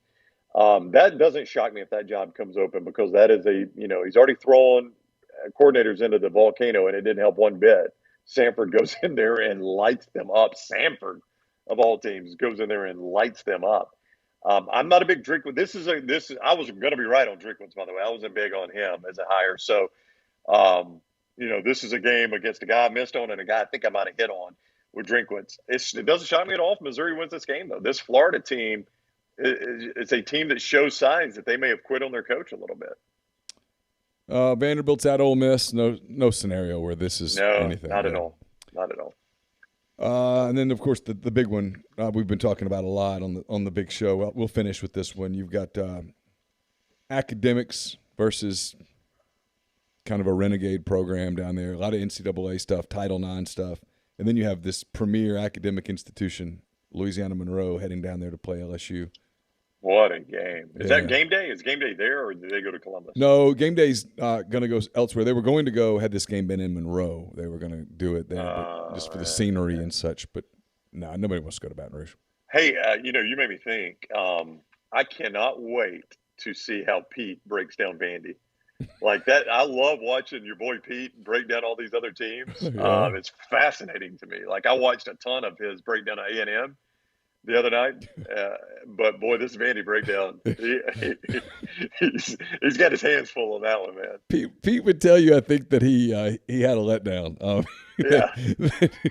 Neal ain't got much for you this week. Yeah, he's like, hey, look, we got a lot. I'm working on a lot of stuff for Mississippi State next week, but this is going to be short.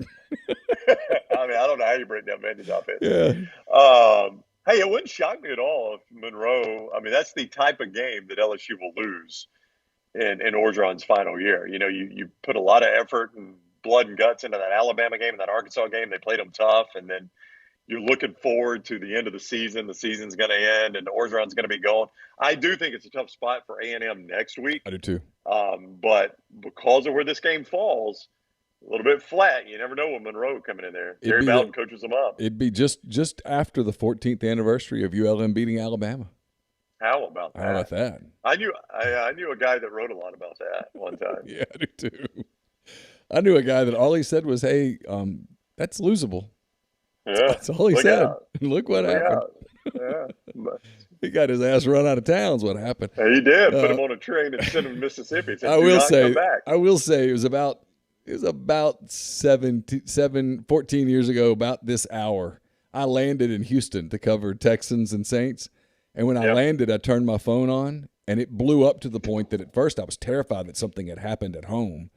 Yeah. And when I realized what it was, had someone call, and a guy who really wasn't even friends with me called and goes, "It's poetic that you listen to this," and let me listen to the end of the game. The final plays. He goes, that was karma. You deserved that. And I was like, you know what? It did kind of brighten my day for a minute. What was funny is I think you wrote what Alabama had been passed, and it's time. What I said was that they'd been passed, and that if they were going to move forward, they had to cut ties to some degree. They had to quit leaning on the past, and they had to open up. And I didn't, at the time, think Nick Saban would say yes. I didn't think they could get some of the big names, in large part, and I wrote this, in large part because I did not believe that anyone at Alabama would ultimately say, "It's yours." Oh, Neal, they had to be dragged screaming to the altar to do it. And so because what Mal Moore said was, you know what? Alabama's been passed. And unless they move past the way we've always done it, we're going to remain past. And you know what they did? They went out and hired a guy who said, "I'm not coming here to answer to people. I am coming here to be the dictator football coach." And those sound like bad terms, but it's what Nick Saban told Mal Moore was, if you hire me, I'm not going to sit around and answer to a bunch of boosters or you or the school president. I'm coming here to coach a football program, and that's what I'm going to do. If you're not willing to give me that, I'll stay here in the NFL where I've got that. Yeah, it's funny, Ryan. Columnists are supposed to write columns that instigate opinion, and it did. People would throw that column at me, and I would always laugh to myself and go, "That was one of the very best columns I ever wrote." It may have been the best column. It may have been the best column I ever wrote, and I was prophetic as hell. I mean, I nailed it. Like you did, because but you pissed off a car dealer, Neal. You don't piss off car dealers. What are you thinking? Well, and you know what's funny is all I said about that Alabama game was on that Monday. CBS came out with the 2-week deal like they always do, and they said, "Hey, we're going to take it was Kentucky, Tennessee, and Florida State. That was going to be their games." And all I said leading up on that Monday was, "Look, I know this is a big game.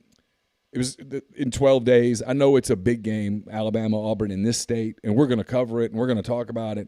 But can we not, at least for 1 year, can we back off this is the game of the country? It's not. No one outside of Alabama is going to care this year." Yep. And that just was too much for Ken Johnson. And when he took heat, instead of him saying, "Well, he's kind of right," he just lost it. My God, we're going to lose a Chevy dealer?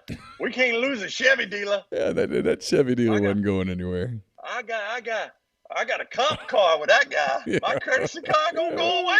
We can't have that here at WNSP. Exactly. What a joke. All right. Hey, thanks for the time as always. I don't know what our plan is for early next week, but hopefully we can touch base with you and talk about these rivalry games because it's a big Egg Bowl for you on Thanksgiving because love it. If Ole Miss gets it, you nailed it. You said 10-2. 10-2, baby. 10-2. You're right there. And I love me some Egg Bowl. This is going to be a fun Egg Bowl. I think. We'll figure out a way maybe Monday or Tuesday to make it happen. Oh, we'll do it. Okay. Well, there's no doubt we'll make it happen. All right, buddy. Be good. All right. Always fun to visit with Ryan Brown. Known Ryan for a long time. He was in Alabama when all that stuff went down. Crazy times. Every time people show that ULM Alabama game, I have flashbacks to all that. Anyway, we talk more national football stuff, that kind of thing, with Jeffrey Wright of 92.9 ESPN in Memphis each and every week, including this week, as we get you ready further for the weekend that is in college football, including, of course, Vanderbilt at Ole Miss. Here's Jeffrey. The only question. Jeffrey Wright, 92.9 ESPN in Memphis. I just we were doing a little pre-show, and I don't think you realized I was hitting the actual show button. That's okay. We had done enough pre-show. The pre-show is about to be better than the actual show. So, Jeffrey, welcome into the show. How are you? It's a pleasure to be here. It's an honor to be amongst friends, family, everyone that loves me here. It's always an honor. Well, it's between the two of us, I think sometimes we're loved. Sometimes we're not loved. Yeah, I don't think either one of us would ever win the popularity contest at rebelgrove.com or MPW Digital, but we're here. And we put asses in seats. Yeah, we put asses in seats. All right, real quick, before we get to some other things that I want to get to, we've already broken down, by the time people see this, we'll have already broken down Vanderbilt with Pete DeWeese. We'll talk around the SEC with Ryan Brown. So we're going to get to you. We're going to get to some other things. First, is there any scenario in your mind whatsoever where Vanderbilt beats Ole Miss? Short of, I mean, don't you think even Luke Altmaier can beat Vanderbilt? Because I think they'll be able to run it. Yeah, I would think so. I mean, right? It may be annoyingly close, but I think even if Luke plays, I think they can win the game and would win the game. And Matt's going to play, so right. But I'm saying, like, imagine, like, well, worst case scenario, if Matt got hurt, now then that becomes a different question for the next week. But I don't. If South Carolina could beat Vanderbilt with Zeb Nolan, I think Ole Miss can beat South Carolina with Luke Altmaier. Fair enough. Yeah, I think the only scenario is like 5 fumbles, scoop and scores. I mean, insanity, something that. Yeah, I mean, anything is possible in college football, but you're talking about the type of game that you cannot predict. Right. You know, like last week when we were talking, and honestly, the show is what led me to my pick, because the more and more I talked it out, the more and more I started to think that was how the game could possibly go. Wish somebody would have talked me into it. Well, but I mean, I don't think that what you picked was unreasonable. It wasn't at all. Ole Miss played really, really well and came out. And the game script went exactly the way they needed it to. Yep. They got ahead, got A&M out of their running game a little bit. Sam Williams played terrific, even though it didn't show in the stats. He had a great game. Calzada was aware of him on every play. Yeah. And Ole Miss played really, really well. And Lane and Levy had a really solid plan. Had they executed in the red zone, it's a blowout.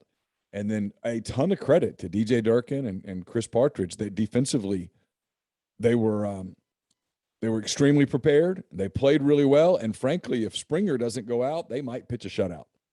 No, I mean, to your point about Levy and Kiffin's plan, let's also give credit to the A&M defensive front. I think a lot of their struggles in the red zone is because they have dudes up front. And sometimes it's really hard when you're going up against those types of NFL type players. And Elko's a very good defensive coach, and they had a really good red zone plan for Ole Miss. And Partridge, I think Partridge and Durkin both knew, if we're going to give ourselves a chance, we have to be aggressive on early downs, and we have to win those early downs and get them into 3rd and long, because that's not where they're comfortable. But if we let them run on us, like, for instance, if they would have taken the same approach they took against Alabama, which was, hey, let's not give up the explosives early, let's keep at everything in front. Well, I think A&M would have just run it down their throat like they did in the second half, but they were very aggressive on early downs, and they had a really great plan, and they executed it for, it wasn't a perfect night, but it was a pretty darn good one. Yeah, I thought it was a huge win for Ole Miss. Just people use that word, Jeffrey, signature win. Was it a signature win? I'm like, I don't know what that means. It was a season-defining win. I think the question you got in the mailbag, though, was a reasonable question. Oh, there's no question. I just don't. When I say that, yeah, thank you for clarifying that. I'm not saying it's a bad question. I just don't really know what that means. Like but I like how he phrased it, because I actually don't think he was phrasing it antagonistically. I think he wasn't. I think it was. I think it's a legitimate question. Is there such thing now in the SEC as a signature win if it's not against Alabama anyone other than Alabama or Alabama or Georgia?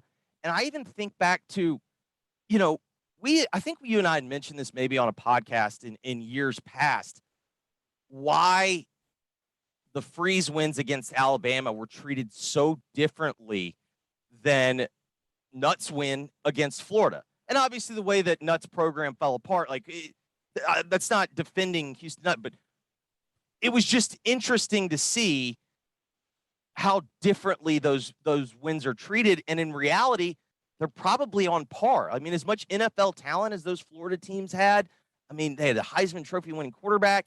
You go into the swamp and win. Like, I think there's a huge element of that. I also think that, weirdly enough, Ole Miss has kind of had some success against Florida, and people have seen it.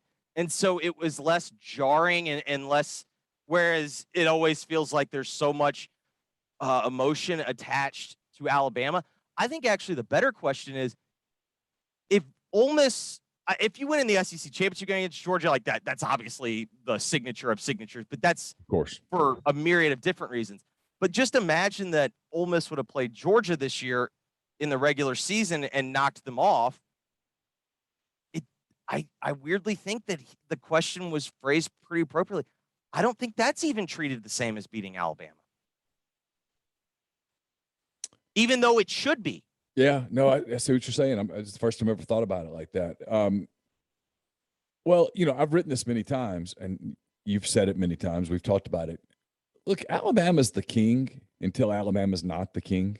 Like, even right now, we anticipate Alabama losing in the SEC title game to Georgia. I think a lot of people, expect it to happen, but until it happens, until it's done, they're still the king. I mean, they're the king until someone takes the crown away off their head. And even now and we'll talk about probably playoffs in a minute. There's still this talk about, well, and you and I talked about this last week or the week before, I don't remember, about, Alabama could still get in with the loss to Georgia. They could still get in as the 4 or whatever and turn around and play them again in a semifinal. I don't know. I mean, I don't know what's going to happen, but until the season ends with somebody else as the champion, with somebody else holding up the weird bar tab trophy. I call it the nail polish top. It does look. You're right. It does look like a beer, like if you got a Buffalo Wild Wings, a keg tap. They pull the keg. Yeah. Until somebody else walks out of the building with that in their hands, Alabama's the king, and I don't. That's not a pro Alabama statement. It's just. Well, I think you can even distill it below that. Until we see Kirby Smart and Georgia hold up the trophy, beating Alabama in the SEC championship game, I think they're still the king. We've seen Kirby Smart hold up the SEC championship trophy, not against Alabama. Assuming, and I think this is a safe assumption, assuming Alabama beats Arkansas and beats Auburn, what's the betting line, the SEC championship game, Georgia and Alabama? Georgia minus? I think it's going to be 3, because in the end, I think it probably should be more. I was going to say 6.5. I don't think they want to go that high, because then everybody's taking Alabama. And then they just get too exposed. And by the way, I think I'm sure I can talk myself into taking Alabama. But now that when I'm thinking clearly, like right now, because I don't have to actually pick it, I'm sitting there going, duh, give me Georgia. Yeah. I don't know how Alabama blocks them. Bryce has to play the game of his life to win that game. He has to play. Receivers have to play the games of their lives. Yeah, I mean, they got it. And Young has to be basically perfect, because they're not going to be able to run the football on them. Like, we'll talk about it in a minute. I mean, look, they're going to beat Arkansas, and I think they're going to beat Arkansas 3 touchdowns or so. But there's a scenario where Arkansas makes that an interesting game in the second half. I don't know that Arkansas can get there, but there's a scenario where Arkansas makes that interesting. Completely agree, because in the end, this Alabama offensive line has not looked like an Alabama offensive line. They have shown at times to be very, very susceptible. And while Arkansas's defense, I do not think is as good as they are last year. Right. Agreed. Still solid. Arkansas, they're still solid, and they are still they're still decent up front. And if LSU was able to get after them, I don't understand why Arkansas can't. I think they have as good of players up front. We didn't talk about it on this show or on Saturday night, because obviously Ole Miss and Texas A&M was the much bigger story, and then we've gotten into other things. Arkansas's offense was awful on Saturday against LSU, and it forced their defense to really bow up and play, and they did. They held LSU to 13 points and really bothered both Johnson and Nussmeier, took away the running game for the most part, really stopped LSU, because had they given up anything, and they dealt with a lot of short fields and a lot of midfield possession starts and that kind of thing, had they struggled at all. LSU wins comfortably. And instead they kept them in the game, and then Jefferson made a couple of plays and got it to overtime, and you know the rest. So their defense deserves some credit. So I think there's a chance they get there. All right, so we've established that Ole Miss is beating Vanderbilt. Yep. So let's get into a couple other things. Let's talk some coaching carousel a little bit. Since the last time we talked, Virginia Tech has opened up. How good of a job is that? I don't know. This is what I spent a good portion. We did a coaching carousel segment on my afternoon show yesterday.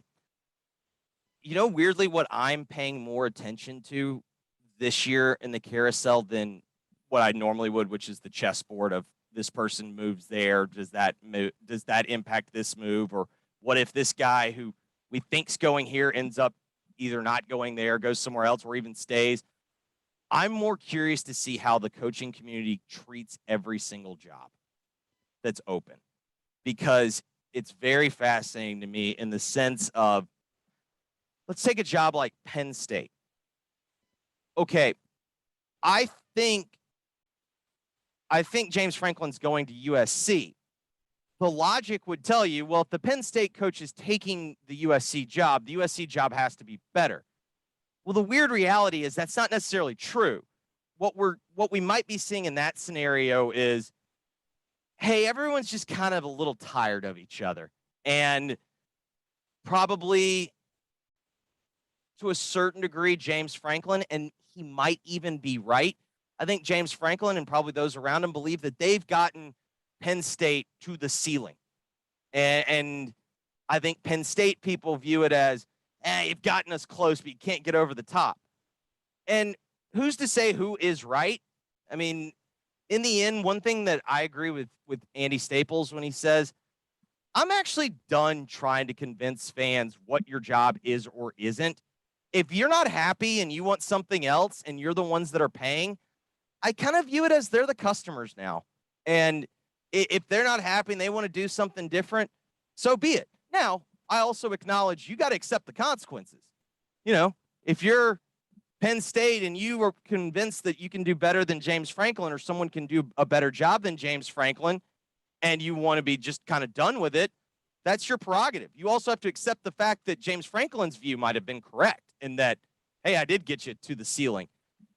But with Virginia Tech, I came up with these. I'm working on a formula for how good a job is or isn't. And you tell me if you think that I'm on the right track. I came up with 6 criteria. Okay. And you kind of come up with a formula, if you will.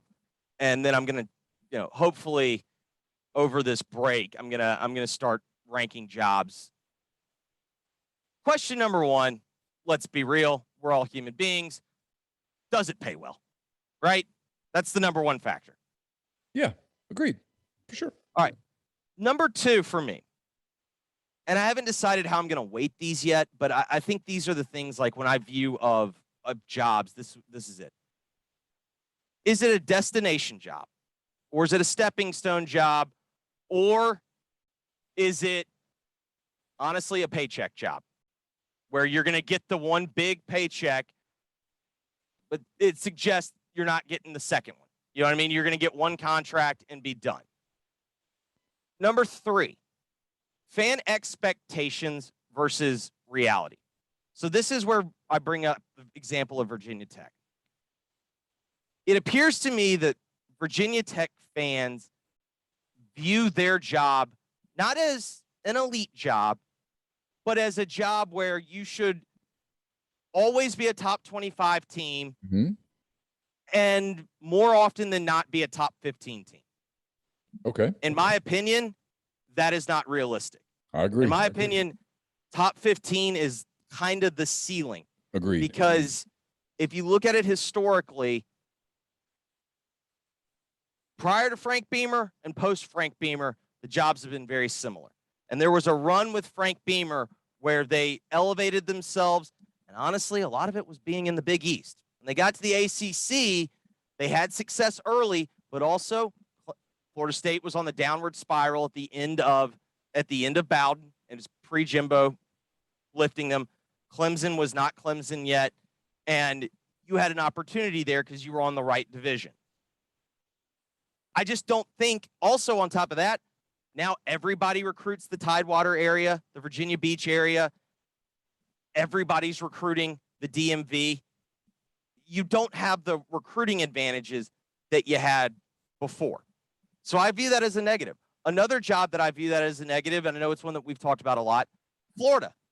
I do not think the fan expectation of the Florida job is anywhere in the same ballpark. I want to come back to that, but what are 4, 5, and 6 on your criteria? Recruiting access. And so what I mean by that is either are you in a recruiting fertile ground where you have a shot? So Auburn. Sure. Or do you have the best player procurement fund available? Like, does it not matter? You have everybody on board so you can pay the most. Or in Georgia's case, both. Correct. Yeah. This one I don't think gets enough credit. Are you taking a better job than your biggest rival? And what I mean by that is, are you set up to be in an advantage in the game that can get you fired?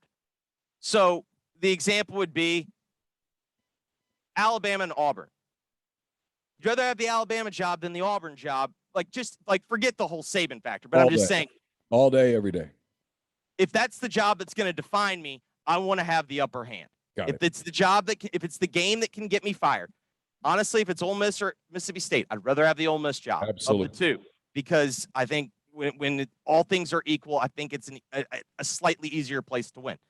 Obviously you'd rather have the Georgia than the Georgia Tech job, but I don't really know if necessarily, I'd rather have the Clemson job than the South Carolina job, because historically it suggests it's easier for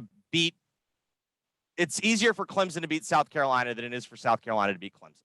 Agreed. And then finally, the conference landscape. And so what I mean by that is, let's use the ACC as the current example. Wake Forest or Pitt is probably winning the ACC this year.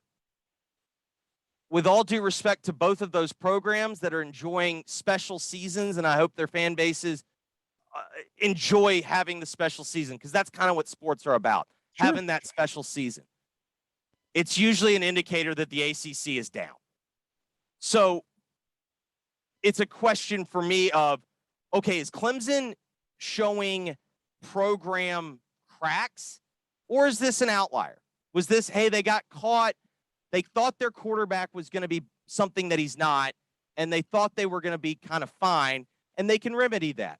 Or is this, there are much bigger problems inside the Clemson program moving forward?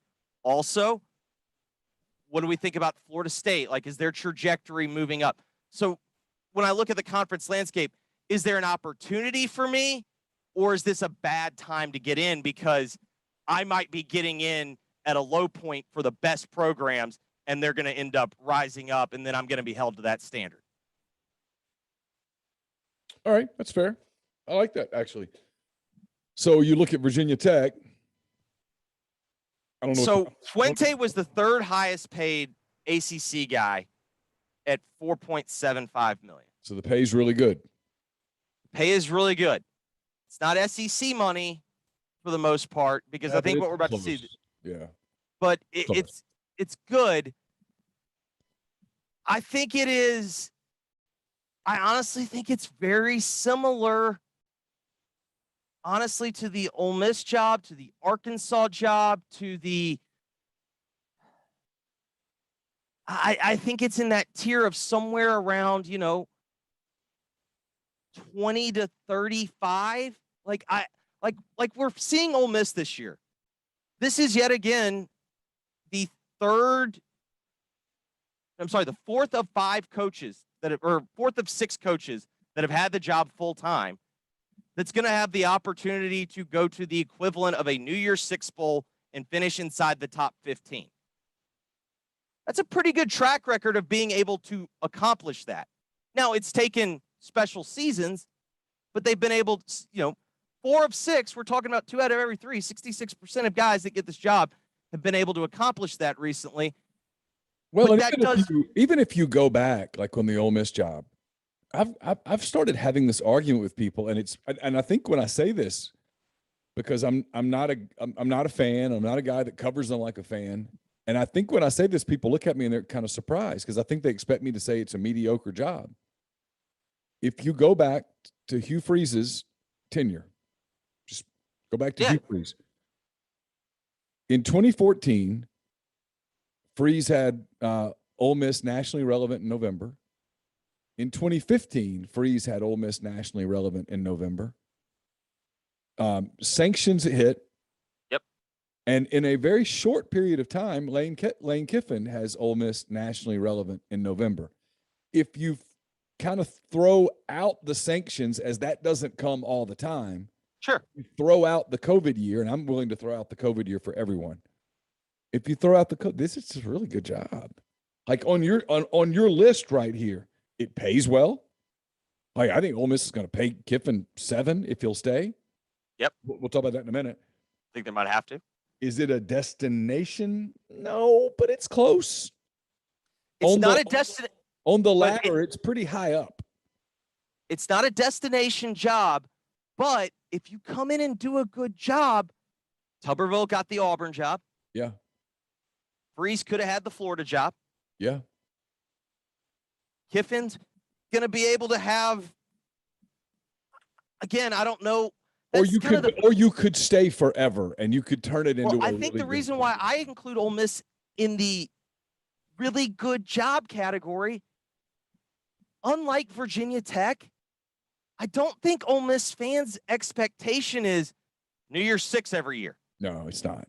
I think they understand, hey, we're in the West, but I think the expectation is go 7-5, go 8-4. And every 3 or 4 years, give us a run. Yeah, and eventually get there. Break the door down and get into the SEC championship game, win the West every so often, etc. I think that's the goal. I mean, I think if you offered 100 Ole Miss fans, hey, you're going to average 8.5 wins a year. Yes. I think 95 take it. Yes. It's fan expectations, reality. There's that. Recruiting access, there's tons of it. You're in a state that's got a lot of players. Is it a better job than the biggest rival? Yep. And your conference landscape, look, it is what it is. The SEC is it's a devil and an angel at the same time. I mean, it means you're going to have to you got to be on your best at all times, but you're going to have the resources to be at your best at all times. I mean, so that to me, that part for every SEC team is sort of a wash. You're in the best league in the country. It's really hard, but you have the most money and the most resources, and all the kids want to play in your league, and that means that transfer portal kids all want to transfer into your league. So your league is a bitch and a beast and the best recruiting tool you've got all at the same time. No question. So it's a great job. The truth is, Ole Miss I think it's a top. I'd have to study it. It's a 15 to 20 job. Well, the problem is, I feel like we talk about Kiffin, for example. I get this question all the time, and I understand that it's this fear, and I think it's a fear that stops people from actually enjoying the season. It's the whole supermodel thing. You're sleeping with the supermodel, and every night when you go to bed next to the supermodel, you think, is this the last night? Is this our last night? Is tomorrow the day that she leaves me? That it's that mentality instead of just going, hey, it's going to be a hell of a night. I think that some of that, where's Lane going, right? I mean, where are the handful of jobs that you go, oh yeah, that's a no-brainer. He goes. I mean, and if Alabama calls, bye. Georgia calls, see ya. Ohio State, I'm gone.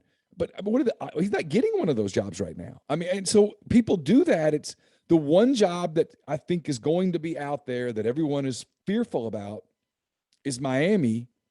And the only thing that Miami offers Lane Kiffin that Ole Miss can't is the ocean. Yeah. I mean, this is why the reason why I bring all this up is in my lifetime, up until probably 18 months ago, I don't think there's a human being out there that follows the sport at any level that would make a reasonable argument for the Ole Miss job being better than the Miami job. Now, you can argue, well, the Miami expectations were insane, whatnot, but like in terms of it was all the entire thought process was all driven by what is the easiest place to win a title or win big at? And people would tell you Miami's easier to win big at than Ole Miss. Well, for better or worse, what we've seen with, honestly, the money getting insane, it's becoming more like any other industry in America in that, hey, man, I can tell you this. Being an executive at one of the big Fortune 500 companies in Memphis was a great gig. I can also tell you this. Selling beef jerky was a really good gig. Yeah.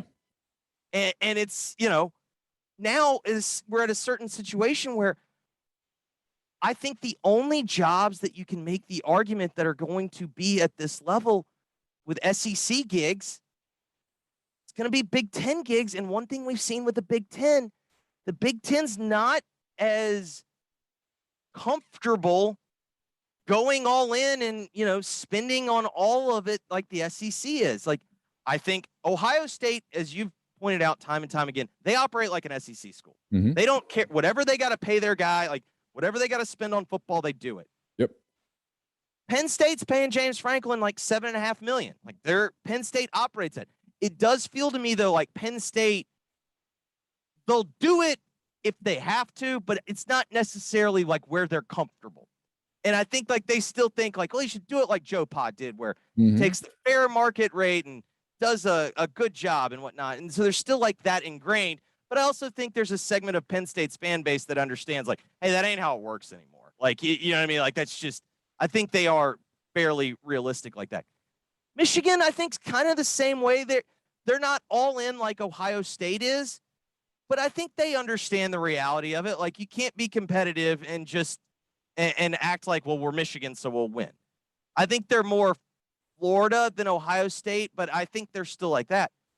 Outside of those jobs, like, I don't really know who kind of operates like that. I think Michigan State's getting closer. I think in the end, there's a good chance that Mel Tucker ends up staying at Michigan State because they have given him what he's asked for. Yeah. And they're paying him, you know, like an SEC thing. But I mean, honestly, right now, I mean, Mike Leach makes $5 million. I assume he's going to make more after this season. Like, the only job you can argue that's probably not a top 25 job in the SEC is Vanderbilt. And we don't know because of financials and whatnot, but like, I told you Clark Lee makes way more money than you think he does. Are you surprised? No, I think at the end of the day, David Shaw makes like $9 million. Yeah, Shaw makes a ton of money. Yeah. So it's all a matter of, I think what we're starting, and I think people are getting it, and it's something that you and I have always understood. Hey, the better job is not necessarily the job in which it's easier to win a title at. I think a perfect example, you may disagree with this. I find myself believing Jimbo right now and believing what he's saying for a couple of reasons. And you would know better than I do, but I think you'll agree with me because, well, I know you. If Jimbo's at LSU on Saturday night and loses a game like that, it's not necessarily waking up on the hot seat on Monday morning, but it's uncomfortable. You don't get beat. You know what I mean? Like, in the end, you get beat by 2 scores by Ole Miss. Those coaches get fired. Like, it may not be the game that gets them fired, but, you know, Les Miles survived, I think, a year after that.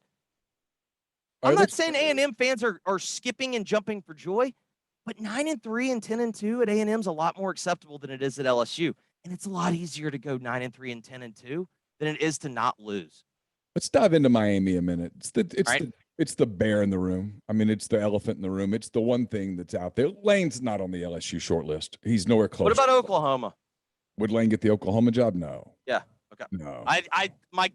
My gut was no, but I didn't know. No. I don't know what Oklahoma does. No, you don't do that. I mean, you know, I wrote this in 2017, and it's less applicable today, but it's still somewhat applicable. When you are making a hire, you have to look at where you are on the ladder, and because if you're at the very bottom of the ladder and you fall, I mean, you might bruise your No, like your metaphor with like when Ole Miss was thinking about Kiffin, like what if it doesn't work? So what? You're right back where you were. Yeah. So if you're at the bottom of the ladder and you fall, I mean, the worst case scenario is you like bruise your bottom or something. You're gonna be all right, right? If you're at the top of the ladder, you could do that thing where you like stub your toe on metal, and we all know, like, I think gunshot wound and stubbing your toe on metal is like equal. It's true. But if you're at the top of the ladder, yeah, you can changing a light and you fall, you could really get hurt. Yes. I mean, you could change it where you're not the same for a while. Yes. So Oklahoma's pretty close to the top of the damn ladder. And so I don't know that you take risks when you're at Oklahoma. If I said this on the Oxford podcast on Wednesday morning, if I'm Oklahoma and Lincoln Riley leaves for LSU, if the rumors are true, and Lincoln Riley takes the big monster pay job at LSU, if I'm them, I mean, I'm calling Matt Rule. I'm saying, hey, are you happy in the NFL? Because there's some rumblings that you're not. Are you everything okay? He doesn't have a quarterback. Are you interested? Because if he is, then, I mean, let's look at the reality in the NFL. How many coaches have survived without a quarterback? It doesn't happen. And we both think the world of Matt Corral, but are you convinced that he's going to be a surefire thing in the NFL? No, but pretty close. Pretty close. I'm pretty high on him. But to my point, I'm calling them. I'm calling Fickle. I'm calling Matt Campbell. I'm calling guys that their ceilings might not be as high as Lane's, but their floor's nowhere close to the bottom. If depending. The only thing about those guys, though, and Rule's a little different because he's just kind of a football coach. Yeah. Guys aren't offensive guys. But you know what I'm saying? I'm talking about guys like that. I can go. You fish in a different pond. I can damn near get anyone I want if I'm Oklahoma. I can go basically get anyone I want. I mean, I can't get Kirby. I can't get Saban, obviously. But I could, if I wanted to, like, for example, if I picked up the phone and called Franklin. Sure. I could completely get him to listen. If I picked up the phone and called, oh God, what a coup that would be! What would USC do? Oh my God, oh that would be awesome. Well, I mean, there's Bruce Feldman when he writes about USC. Aranda. I pay attention, and he wrote about Aranda. But back to Miami. Let's say it opens. Someone sent me a pretty interesting little thing here. Well, I mean, we have to acknowledge. I do not think it was a good thing for Manny Diaz. Forget what happened Saturday, and that, they lost a heartbreaker. And honestly, I don't think it was Manny's fault. His quarterback made some bad throws in the first half, and he played lights out in the second half, but they dug a hole. But when your AD gets fired because they had like a 3-hour podcast, it appears, with former Miami players that don't pay a dime but like to bitch and moan a lot, it's not a good thing. Well, the AD's out. The leading candidates, this is according to Brett McMurphy, who's very good at stuff like this. Yes. Really, really good. He says the leading candidates for Miami's AD position include Washington State AD Pat Chun. Yep. USF AD Michael Kelly, FAU AD Brian White, former Louisville AD Tom Jurich, and a couple of UM alums. Washington State's Pat Chun. Jurich hireable? I don't know. I want to get to this. All right. Washington State's Pat Chum, I'm told. I said, well, what is that? Should that mean something to me? Chun is who hired Lane Kiffin at FAU. Correct. And Chun wants out after the whole Rolovic thing. Yeah. So, yeah. So, I don't know what Lane's working relationship with Chun was, but if Chun goes after Kiffin, and there are people, listen, the people at Miami, they all pretty much say the same two names. They want Mario Cristobal. And if they can't played there. Yeah. And if they can't get him, they want Lane because of Lane's connections in Florida, both through his dad, through his time at FAU, et cetera. That's what they want. I mean, is that realistic? I don't know. I look at the Miami job and so I got questions.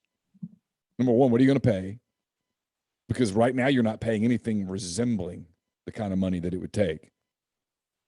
So I don't have US. I don't know if you noticed this. Gannett, our favorite employer of all media outlets, they put the coach's salary. Gannett's gone paywall for USA Today, and so even Mark, who is a Gannett employee, even when he is on their VPN, he does not have access to it anymore. That makes sense. So I know that Manny makes. I know he's not in. I know this. He's not in the top 5 because Football Scoop. I at least was able to find a write-up. He's not in the top 5 of the ACC. So I don't know what he makes. I think he's in the 3 range, 3 to 4. So he is not even in the same stratosphere of what we're going to be talking about. Miami. So is Miami willing to double the salary at a minimum? I don't know. Maybe they are. I don't know. Is it a destination job? It once was. Is it today? I don't know. You don't have an on-campus facility. They're not drawing people. You don't really have. The truth is, you don't have a fan base. The last time that they won big was when? I mean, it's been a minute. I mean, do you count when Rick went back there and went No, I'm talking about when the last time that they were a national power. Larry Coker's last year, so that was like what, 2002? Yeah, so it's been 20. So it's been 2 decades, and the game's a completely different game than it was 2 decades ago. Fan expectations versus reality. They expect to win national championships, and they're nowhere close to that. And further, they have a lot of former players that either have media jobs or that are media friendly, and they are very vocal, and they're hard to please. Recruiting access, yes, it's a great job for number 4. It's awesome. Recruiting access, there's tons of players down there. You could never leave the area and get great players. Is it a better job than the biggest rival? Who's your biggest rival? FSU? I think it has to be FSU, and about the same job. If you're asking me to power rank the Florida schools, I still think it's Florida 1, FSU 2, and Miami 3. But okay. I think the weird thing is, we talked about this on Saturday. The reason why I'm the most interested in this Florida State-Florida game, I've got my doubts about Norvell. Norvell's got an opportunity to pop Mullen, maybe in Mullen, honestly. And he got Miami, and if Miami's going to pull this move, he's got a chance where they're recruiting the best right now in the state of Florida. I think Miami's not as good. Consistently, I don't think it's as good as those jobs. And then conference landscape. I mean, it's the ACC, which is not going – look, here's the reality. And this is why the Dabo name pops up in some of these searches. Like, for example, I'm Oklahoma. I call Dabo Swinney. I agree. Because Clemson is fast approaching the day when the SEC – and I'm just going to use raw numbers, okay, because I don't know what the real numbers are. When the SEC goes, hey, we just gave everybody $60 million a year. ACC gave everybody 22. That's $38 million that Mississippi State has that Clemson doesn't have. 38 million boys and girls.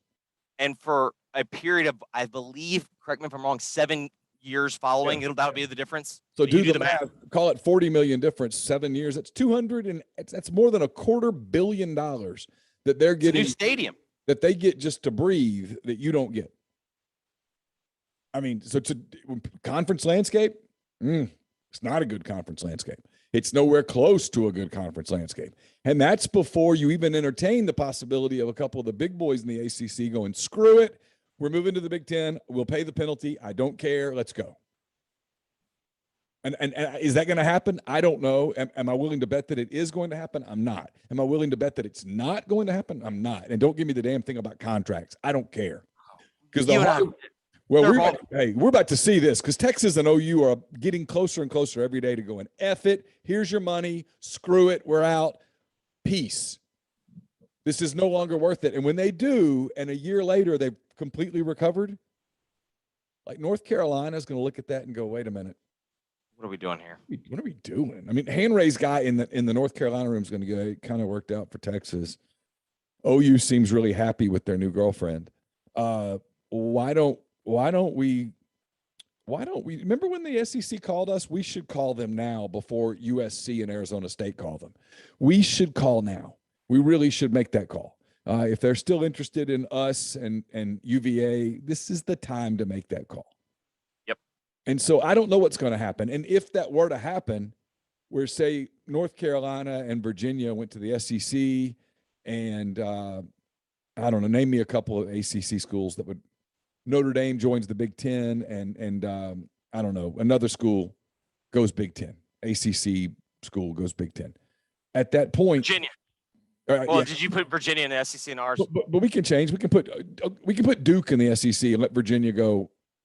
Sure. Whatever. It doesn't matter. I mean, I know whatever. But if you broke up the ACC, it's even worse now. Now you're the Big 12 East, and nobody's paying a bit of attention to the Big 12 once Texas and OU are out. Boston College in the Big Ten. Put Boston College in the Big Ten. They go, hey, we get the big. We've got the Midwest and the East Coast Catholic schools. There you go. So there you go. And and whatever. Yeah, Boston and Chicago. There you go. However you want to do it, you do it. You break up the ACC. It's no longer the big power league that it is today, and the money's gone, and the SEC gets even more money at that point because ESPN goes, hell yeah, we'll renegotiate because we're going to own this bitch. So I don't know that the Miami job is the Miami job is not as good of a job as the Ole Miss job. Miami is only better for Lane Kiffin if and only if he goes, look, this job's hard because the Ole Miss job's hard. He goes, this job's hard. It's hard every single week. I don't like recruiting. And for me to win here, I've got to really jump into recruiting. I'm going to go someplace where it kind of recruits itself. I like to fish. I can't fish in Oxford. I can fish in Miami. I'm going to take it. If you tell me that's the criteria, okay. But if Lane Kiffin looks at it and goes, what's the better job? And I want to coach in the high-profile league. I want to coach where everybody's paying attention every day. It's the SEC. And he's in the SEC. Look at how relevant he's made Ole Miss. I mean, ESPN came to town last week and was like, hey, you want to be the guest picker? We've never done that before, but you're a big name in SEC town. And I mean, if Lane Kiffin's already proven this, if he wins at Ole Miss is must-see television. Look at them this year. They're 8-2. They've played on CBS twice. They've been on ESPN God only knows how many times. I mean, all their games are high. I mean, to your point, I was trying to look up the last time it was at Miami. 2020, the Miami and 2020 doesn't count. That was such a weird year. Yeah, it doesn't count. That was a COVID weirdness. So they got the Camping World, but that wasn't at Miami. And that was because it was literally like the only game. No, it's been a long time. And now they're going to be looking for excuses to come back to Oxford because the 2 times they've been in Oxford, it's been awesome. They're going to look to come back. I mean, he's set it up where for him to leave right now, the only reason you leave is the water. And maybe that's enough. I have no idea. I mean, maybe that's where you want to live. Like, yeah, I don't know. Like, and if that's it's like the you and I case, have talked about it can all boil down to what do you value? Yeah, absolutely. If what he values is, look, I want to live in a warm weather climate 12 months a year where I can get in my boat and I can go out and I can fish and I can do the things that I like to do and I can live in a bigger market that's got more stuff and I have a little more anonymity. If that's what he wants, here's the thing. If you're Ole Miss, there's not a damn thing you can do about it. I mean, and honestly, like, I don't know. This is just pure speculation. Maybe you can get your ex-wife to move. You can get your ex-wife to move back to Boca, or you can get her to move to West Palm. But, I mean, because Layla, I think she went to Florida. I know they're they're a football family, but they moved on. But, like, their roots are like South Carolina, Florida. And so, maybe it's easier, you know what I mean? Like Florida, you mean? Yeah, I'm saying move. You probably can't convince Layla to move from Manhattan Beach to Oxford. You might be able to convince her to move from Manhattan Beach to West Palm or to Jupiter or wherever. Sorry. Yeah, sure. Wherever it is. Like, you know what I mean? Yeah, sure. I get that completely. Yeah. And those are things I don't know. I mean, I don't know those things. I go back to the same thing I've been saying all along about Ole Miss. And I tell Ole Miss people this when they ask me, and I get asked a lot, is Lane going to leave? And it's like, well, no, unless he just wants to.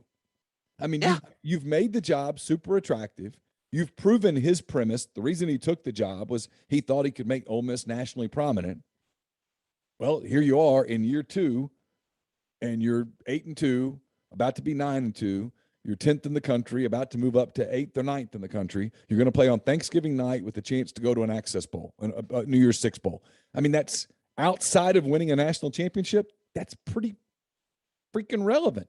That's pretty big stage. Your quarterback is he needs a couple of big games, but he could get invited to New York for the Heisman. That's not out of the realm of possibility whatsoever. You've done all of that stuff. So if you're Lane Kiffin trying to convince yourself to stay, and they're going to give you more money, they might give you a lot more money. I don't know. They're already paying him 5.5 to 6 by the time his bonus structure kicks in. If you told me that turns into 7.5 to 8, or even a little more than that, I buy it.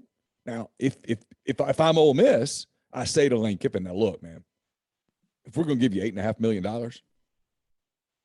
you gotta buy in more visibly, whether you want to or not. You got to. We got to have more of you. Got to get a bigger piece of you, because you're the brand. But they've already shown him they'll build the brand around him, that he is the brand. But if I'm Ole Miss and Lane Kiffin, if that's not enough, if Lane Kiffin says, "Hey, look, man, I want to go fish. I'm going to take the Miami job," I say, "Hey, thank you for proving a point. Best of luck to you." And I pick up the phone, and some of those names that we just talked about with Oklahoma, I'm calling them. Yeah. Hey, I've got $7.5 million. How's that sound? Yeah. And two coaches, Hugh Freeze and Lane Kiffin, to their everlasting credit, have both proven you can do it. Now, no one has sustained it, but they've both proven that you can do it. And Freeze absolutely did. He proved it in 2015 that you can be a really good team on the cusp of something. He proved it that year. He absolutely did it. Honestly, Lane's Houston doing it now. proved it. And Houston proved it without people realizing that he proved it. Right. I mean, if you look at what Houston did, it's the same. It's in that same category. Like, it's right there on the precipice. But I mean, then the other bigger question is, if we didn't have this stupid playoff scenario, and this is why when, I don't know, I was like 6 weeks ago or whatever, and I was discussing with you why I don't like the system.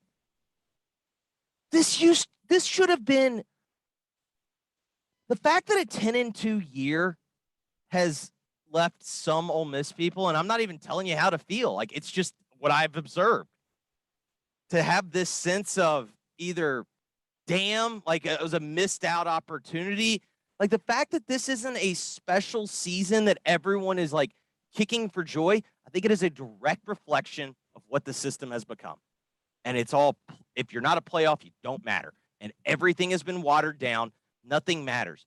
The fact that Ole Miss has got an opportunity to literally do something they've never done in the regular season, win 10 games, and then go to what would have been considered one of the 5 biggest bowl games, perhaps, in the entire sport.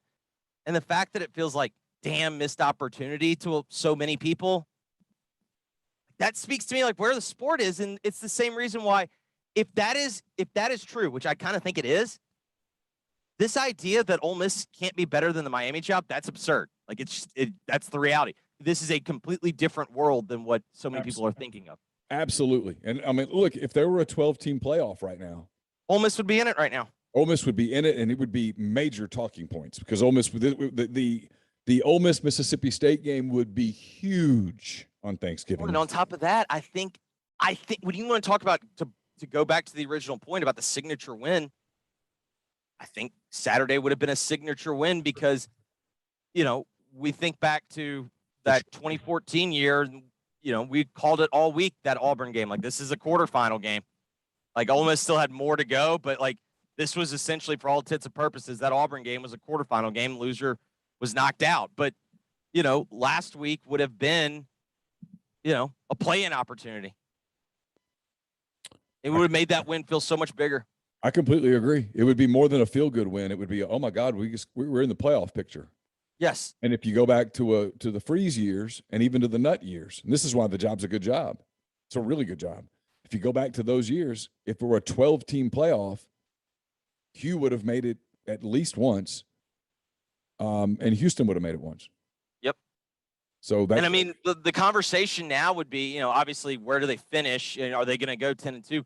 But then the conversation becomes, hey, who do you kind of want to see? Who's a good matchup for them? Are they going to be able to host? Yeah. Is Vaught Hemingway going to get a playoff game? Like, Yeah. I mean, how much more exciting is that conversation than, hey man, is Matt going to play if they go to an Access Bowl? I mean, It's night and day. you know, like whatever. I'm not trying to like, Yeah. but I'm saying like that's the conversation. You But know what I mean? But it's why. I mean, if in the event that Lane leaves, I mean, you have, and I don't think he is, for the record.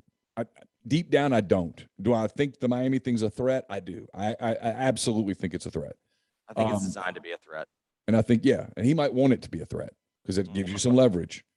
And he might be interested. I don't know. Lane doesn't. Here's the deal with Lane. He doesn't talk to enough people for enough people to know. So if anybody comes out and emphatically tells you, here's exactly what he's thinking, be careful. Because in this town, there are two people who could tell me what Lane was thinking, and I would believe them. Two. And they're not telling you. And neither one of them are in that building. Yep. Okay. So who knows? But I would pivot immediately to a major list. And this is not to degrade Jeff Lebby whatsoever. And Jeff Lebby might end up being my guy.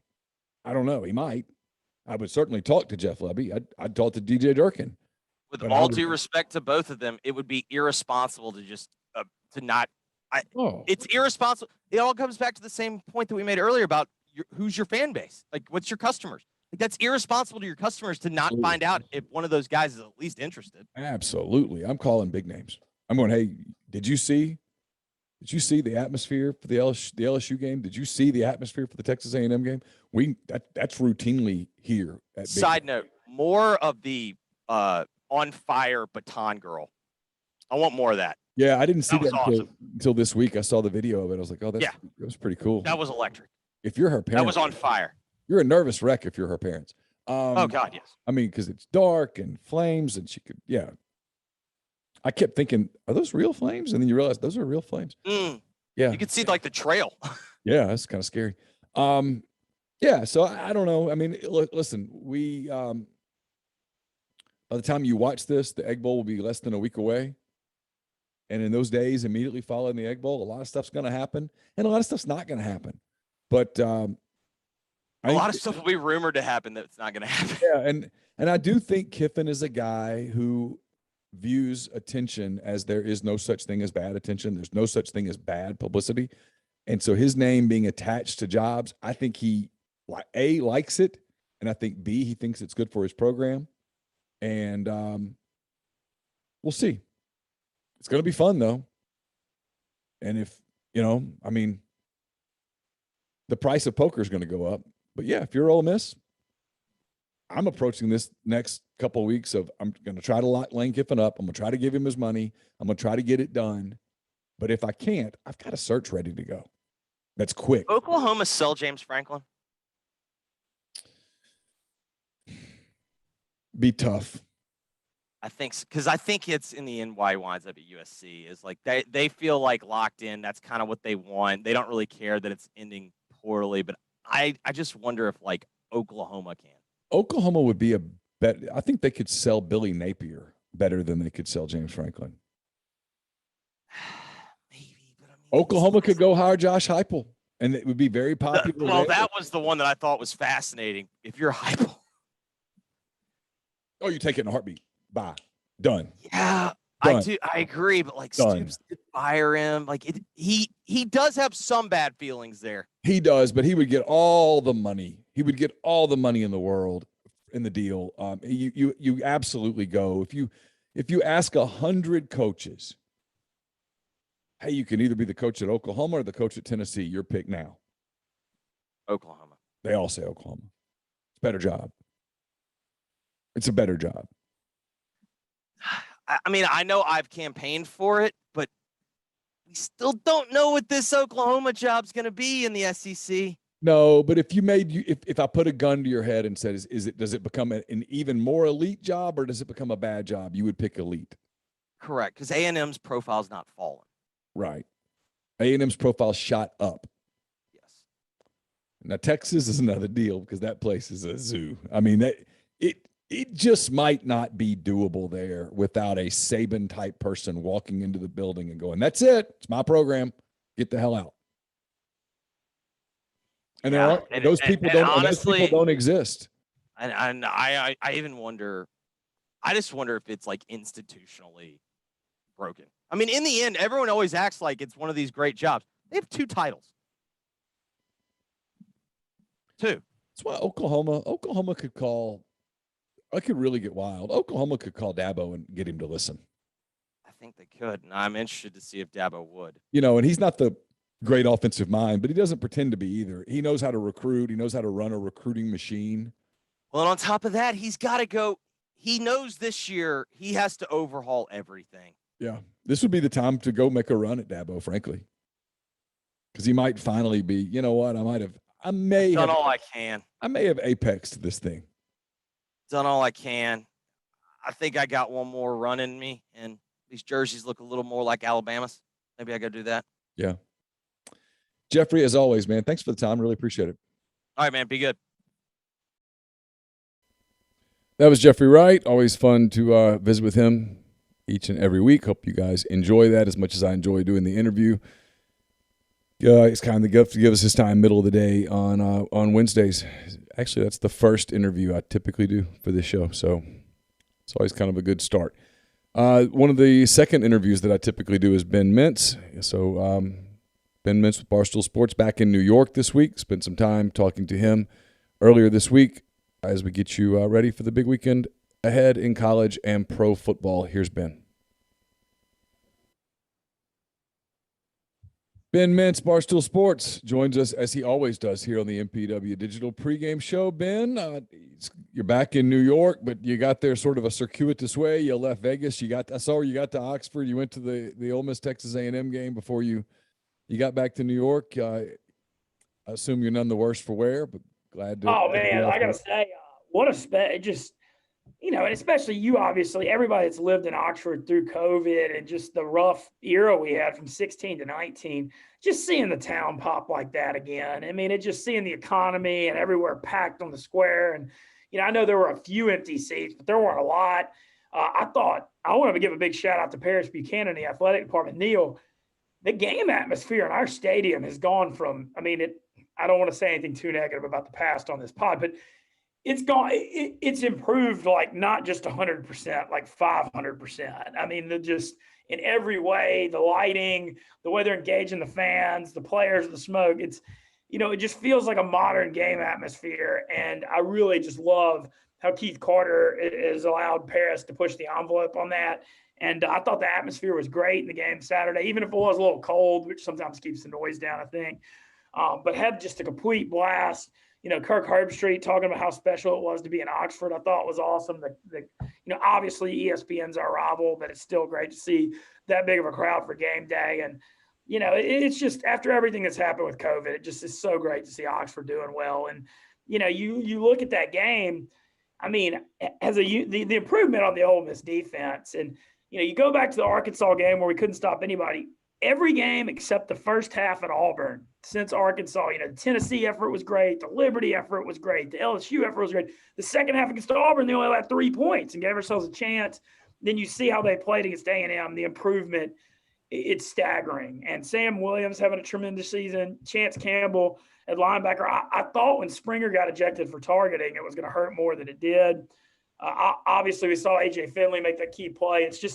It's awesome to see how much that unit is improved. And just what a season. 8-2 right now to be top 10, 12.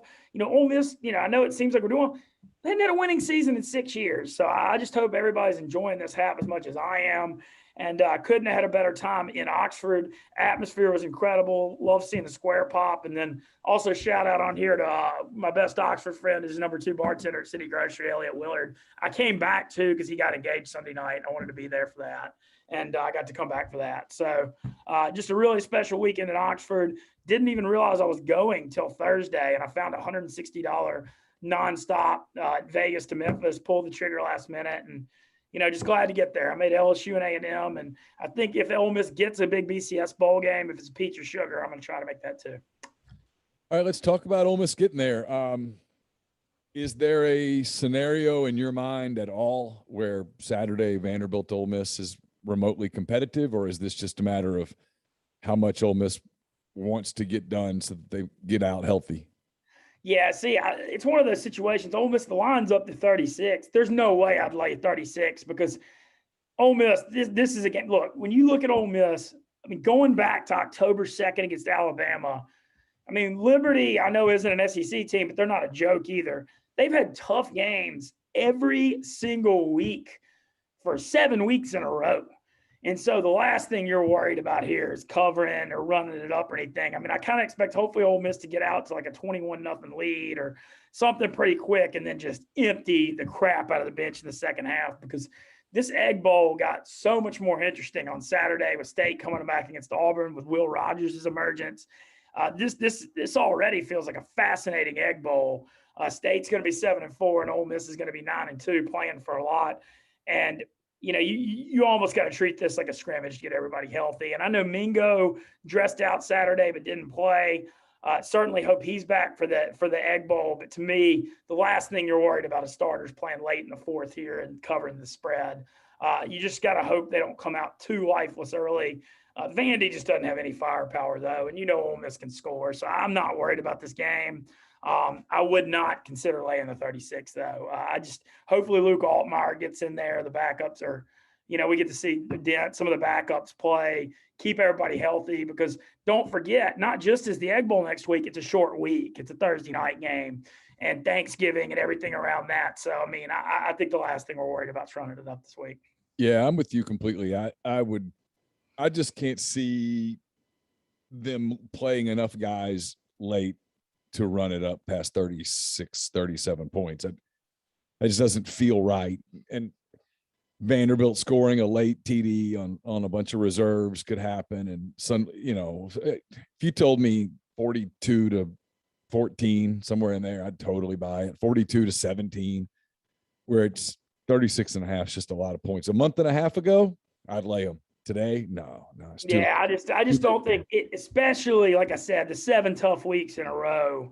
Yeah. I mean, this is finally a break in the schedule, and you just got to think they're going to lay off the gas. Also, want to mention one other thing that's become a new favorite tradition of mine.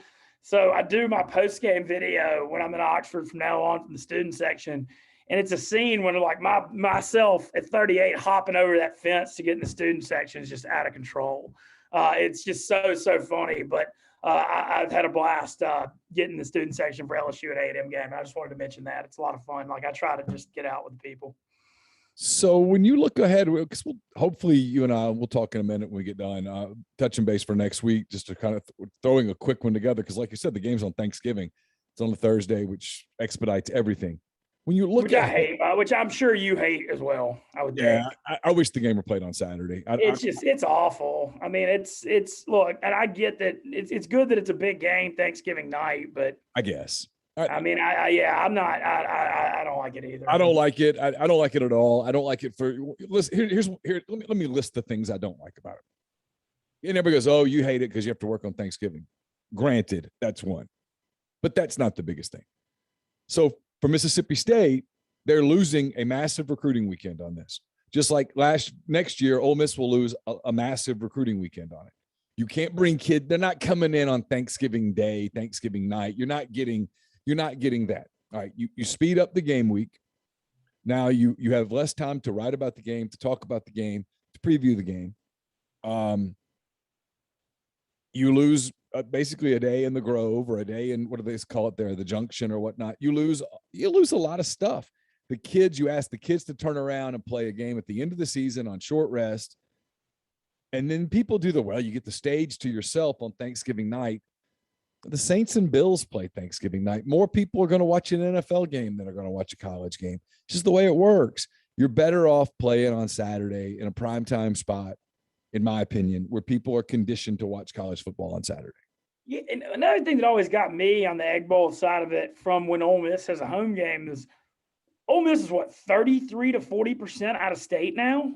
Yeah. And Egg Bowl would always just feel like a Mississippi thing, and I guess Memphis too.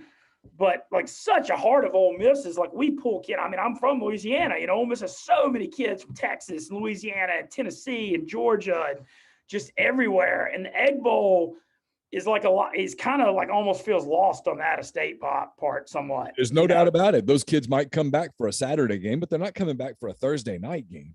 I mean, they're at home on Thursday night. That's Thanksgiving dinner with their family several hours before. It's just, I don't like it. I never have liked it, but a lot of people do. A lot of people love it. And you're going to get your way at least for a little while. I don't know. If you're not going to play the Saturday night, I don't know why you don't play a Friday night. And I know everybody goes, well, it's high schools. I don't care. I mean, Arkansas and Missouri play on Friday afternoon. Yeah, even if it was Friday afternoon, it'd be better. Like LSU and Arkansas has always been that Friday. It used to always be that Friday afternoon, that 1:30 spot. Now, I agree, but what I will say is this. What a Saturday we just had for the Egg Bowl. Because, Ole Miss and State's comeback win against Auburn, I mean, couldn't have been a better precursor for the hype on the Egg Bowl. State now sitting, they're going to be 7-4. Ole Miss is going to be 9-2. Ole Miss is going to be playing for a 10-win season in a BCS bowl. Give me an early line on that game. What's your guess as to what the line is? Let's just assume that both Ole Miss and State get out of Saturday completely healthy. I'm hoping it's not Ole Miss by 2.5 because that's that rat line. That was the rat line that A&M was. That's the old rat line completely. But I think it's going to be Ole Miss maybe by 1.5. I think Vegas has a really strong stronger power ranking on Ole Miss than it does State. I hope, because of everything I've said about State as an underdog and Leach, State by 1.5. Come on. I don't see it, but that's what I want because just Leach as an underdog and just also – you look at how it's going to be a really tough road game and the Cowbells and how, this one's no joke. And any long-term Ole Miss fan, as good as Ole Miss has been this year, nobody is coming into this game thinking this one's going to be easy. This one's going to be tough as nails. Oh, yeah, it's going to be a really tough game, no doubt. Yeah, but I will say Ole Miss's pass defense has been excellent. Like I know that, couldn't stop the run against Bama, couldn't stop the run against Arkansas. Was a little surprised that A&M didn't stick to the run more. I thought they made Jimbo really called a bad game. To be honest, I would have kept hammering it and try to keep Calzada out of those third and longs because you got to protect a young quarterback on the road. But State, the thing with State though, keys to this game, State's had a lot of slow starts, a lot of them, and they've have to play from behind. If Ole Miss can jump them early and take that crowd out of it, that's huge. And, I think that's an imperative key to a Rebel win because it seems like Will Rogers, gets heated up in the second and third quarters. Look at the effort at Arkansas. You look at the game at Auburn. It seems like they start a little slower, but then they really catch fire mid-game. Look at the Louisiana Tech game early in the year. It seems like State's had some really slow starts. And so I know we're kind of Ole Miss has the Vandy this week, but, we're not playing on Saturday, so we can look at it in the Egg Bowl. Oh, yeah, for sure. I'm going to touch on a couple other games. Then I'll finish by getting your kind of some thoughts on the coaching carousel because the rumors are picking up. In the SEC, there's not a lot. Arkansas's at Alabama. Any chance Arkansas covers the 20.5, Ben? The only thing on this is Bama's got Auburn the next week, but now that Bo Nix is out for Auburn, I feel like Bama's due. They had that kind of weaker effort against LSU where they won 20-14. Arkansas is fading on offense a good bit right now. Yeah, sure. I know they were scoring a lot early in the year, but it seems like the win. They won at LSU, but they couldn't move the ball. They won because LSU's quarterback situation was such a mess. Start playing Nussmeier, true freshman. I kind of feel like this is a bad matchup for Arkansas because they're a team.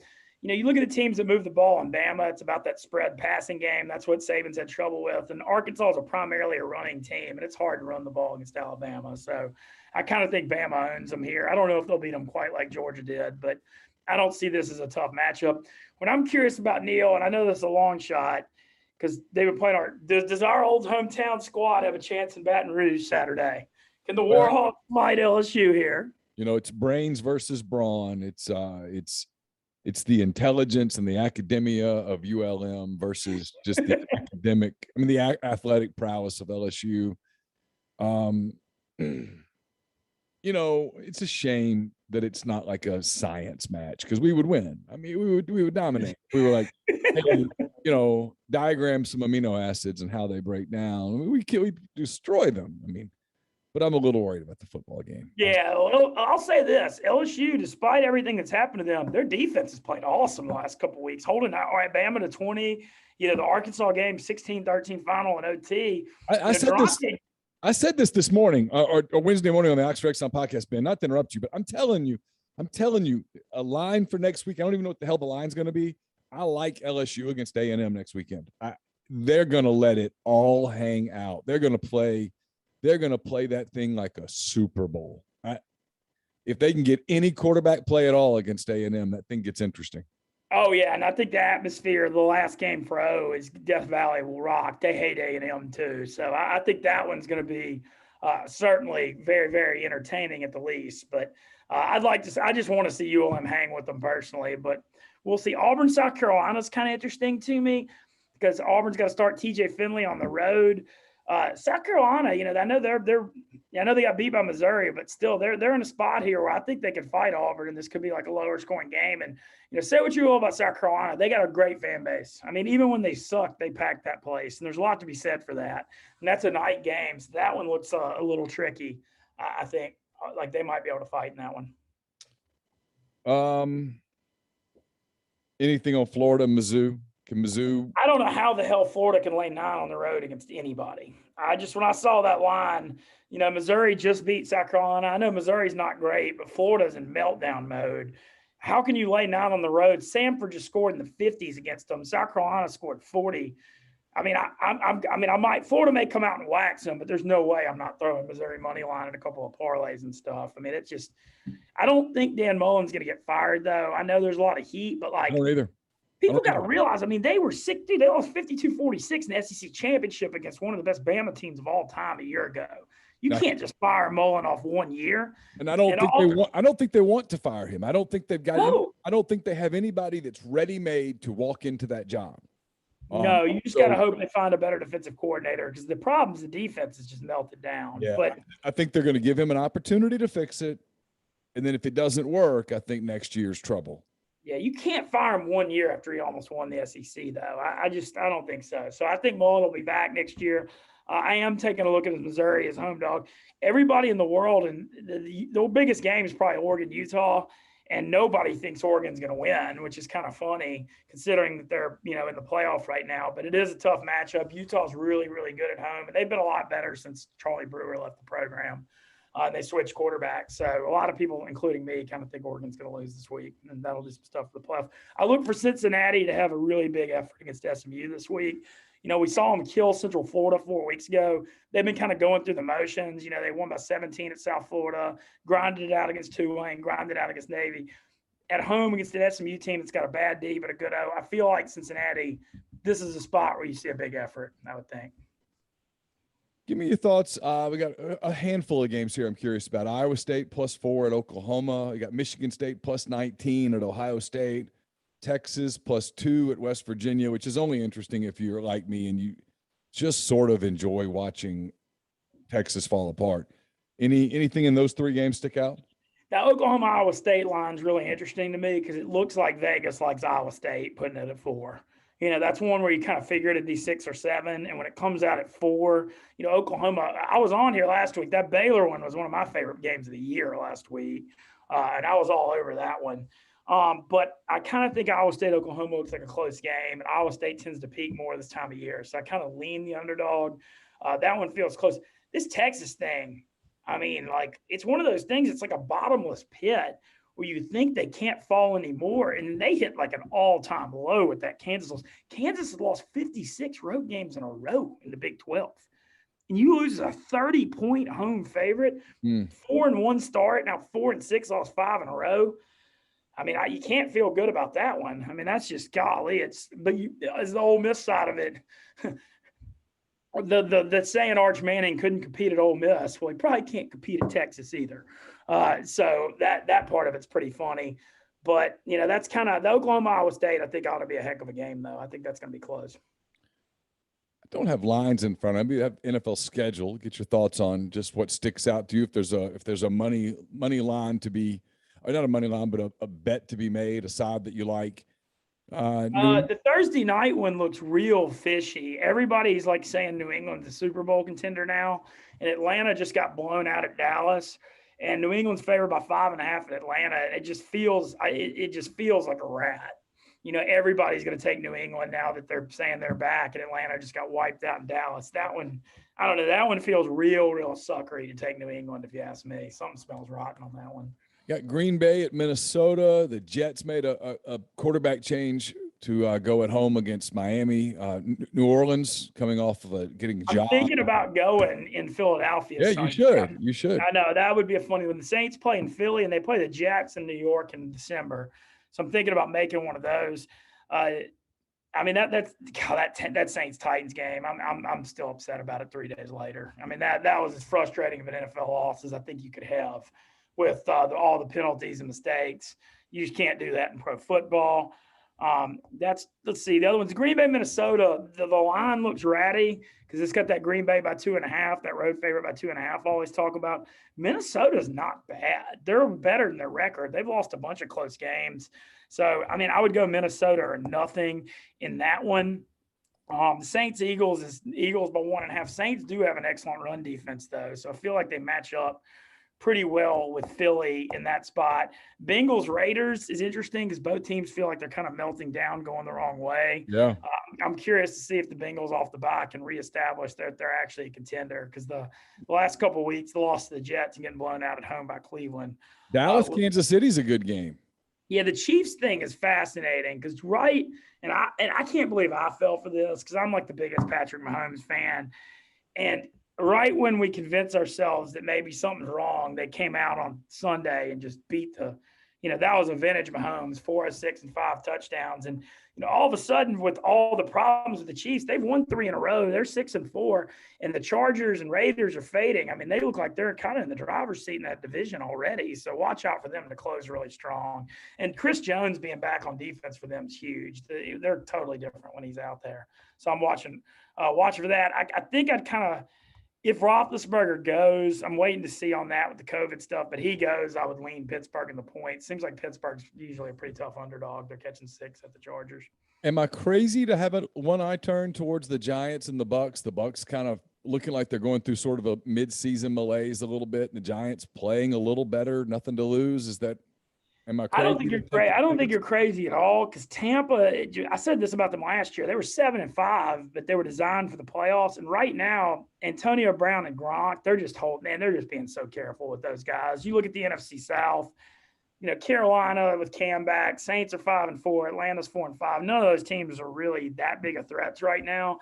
And so Tampa is going through that midseason, go through the motions. And they're worried about, as long as they win that division, they don't care what their record is. And they're going to, when they're a different team when Antonio Brown and Gronk are out there. So I don't think you're totally crazy there at all. We mentioned the coaching carousel. I've seen you on Twitter this week a little bit. You clearly are having people tell you, hey, Ben, I'm worried about Kiffin going to Miami. I'm worried about Kiffin, whatever. Your thoughts, how concerned are you about Ole Miss's ability to keep Lane Kiffin for 2022? Well, I mean, this is the time of year where these agents, all this stuff's going to be floating because they're trying to maximize the payday. I don't think Mullen's leaving Florida like we just said. I mean, yeah, it's been an awful year, but he almost won an SEC championship. The Miami one is interesting. Miami doesn't have the money Ole Miss has. They don't. But what Miami does have is an awesome situation. A lot of it depends. Watch out for who they hire as the new AD because they just fired the AD. But if you're Lane Kiffin and you already enjoyed living down there and you look at a job where the ACC is a joke right now, yeah. I mean, he could just sit there and Kiffin would be a phenomenal guy to bring the swagger back to you. But, I mean, they better get the money out, because I think Ole Miss is going to be able to pay him $8-9 million a year here. And I don't know if Miami can come anywhere close to matching it. But the Miami thing worries me just because Kiffin just enjoyed living down there so much when he was there at Florida Atlantic. And I think that would be kind of a fun, Kiffin being a swaggy guy, bringing back to you swagger. But I kind of think, I don't know. I'm not as worried as I guess I portrayed. I mean, he's not leaving Ole Miss unless it's for a super, super good job, and it doesn't seem like LSU's really after him. So I feel better than most. And I know Keith Carter and Ole Miss are going to pay him. I'm not concerned about that. There's a story out as we tape this on Wednesday afternoon. There's a story that's kind of breaking today that Michigan State and Mel Tucker are close to a 10-year, $95 million deal. It tells you that, look. And this isn't me accusing anybody of anything because I'm a capitalist. I think if you can get yours, go get it. I mean, I'm a big believer in get your bag when you can get your bag, and if you can get a bigger bag, then get a bigger bag. Get what you can get. That being said, LSU is a job that right now it can't be filled for at least 2 weeks. And if you can't fill it, that means people can use it as leverage. And you see Mel Tucker's name pop, 3-4 weeks ago as the name to watch at LSU. And I'm not saying that LSU wasn't interested in Mel Tucker. I think there was some interest in Mel Tucker. But if you told me that Mel Tucker's representation used that as a tool to get it done with Michigan State, I completely buy it, and I don't blame him. It's fair. You're going to see these jobs get played a little bit, and that's just the way it works. And I don't know what's going to happen at Miami. It feels like they're going to fire Manny Diaz at the end of the season.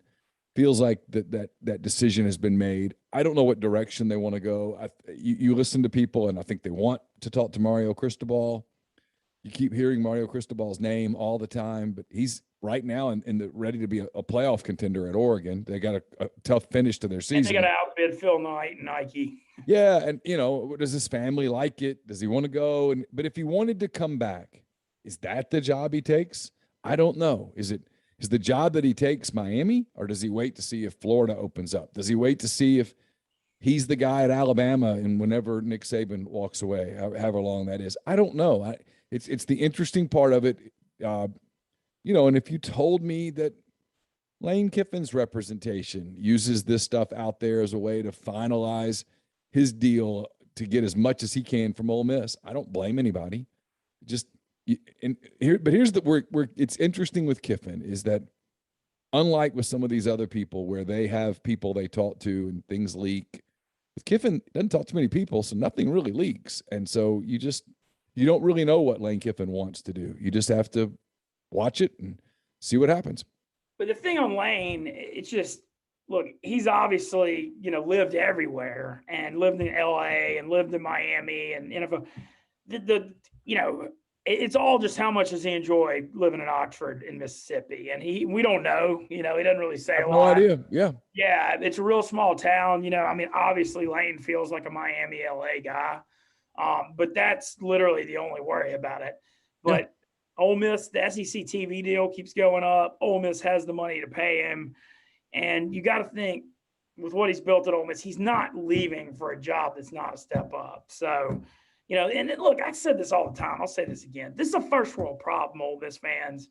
We're lucky to have him, what he's done for this program. Look what he's done for the Oxford economy. If people are talking about poaching him, that means he's done a great job, and that's just part of this deal.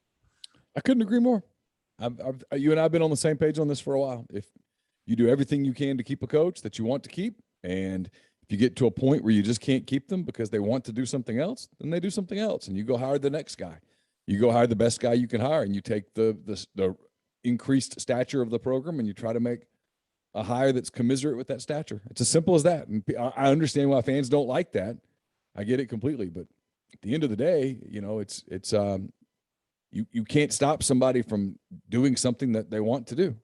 Yeah, and also it's just always interesting in college football because, all of us are big Ole Miss fans, and Lane, it's a business to him, man. Look how many places he's coached, So, but either way, I feel pretty good about it. I do think if LSU called him that he'd have a hard time saying no to that, but it doesn't seem like that's coming. All the LSU Lincoln Riley stuff, and I don't know if the Lincoln Riley stuff right now with LSU's posturing or what. My Oklahoma people were freaking out about it last night, saying LSU would offer 12.5. I heard LSU stuff last week, but like you said, Neal, this is all could be smoke on him just trying to get more money from Oklahoma. Who really knows? I've heard the exact same number, so it's either a rumor that just got traction or there's some truth to it. We'll find out here in the next few weeks. Hey, Ben, as always, I appreciate the time here on the MPW Digital Pregame Show. Thanks so much. Yeah, thanks to everybody in Oxford for having me last weekend. Couldn't have picked two better weekends than LSU and A&M. We'll see. I'm not sure. We'll see you next week getting ready for the Egg Bowl. I feel probably a little earlier in the week, I would think, right? That's right. I'm about to ask you about that here as soon as I hit the. All right, sounds good. See you next week. That was Ben Mintz. Always great to have him on the show. Hope you guys enjoyed this. Got you ready for Vanderbilt at Ole Miss. We'll be back with the MPW Digital postgame show presented by Walk-Ons Sports Bistreaux on a Saturday night. Ole Miss and Vanderbilt kick off at 6:30, so probably at 9:30, 10 o'clock start. Last week they started at 6 and we started at 10. So who knows? Hopefully we're started by 10. And we'll talk to Jeffrey Wright. We'll talk to Brian Rippey. We'll take your calls on the Rafters Music and Food Hotline and get you start turning the page, I would think, from Vanderbilt to the season finale at Mississippi State on Thanksgiving night. We'll have a pregame show like this one early next week since the game's on Thursday, trying to line up all those interviews for Monday and Tuesday. Going to be a hectic couple of days, but we'll get it done. And we'll see you on Saturday night. If you're in the live stream right now, we'll see you in just a little bit for the Hand Raise Guys, presented by Comer Heating and Air, Southern Air Conditioning and Heating. So until then, take care.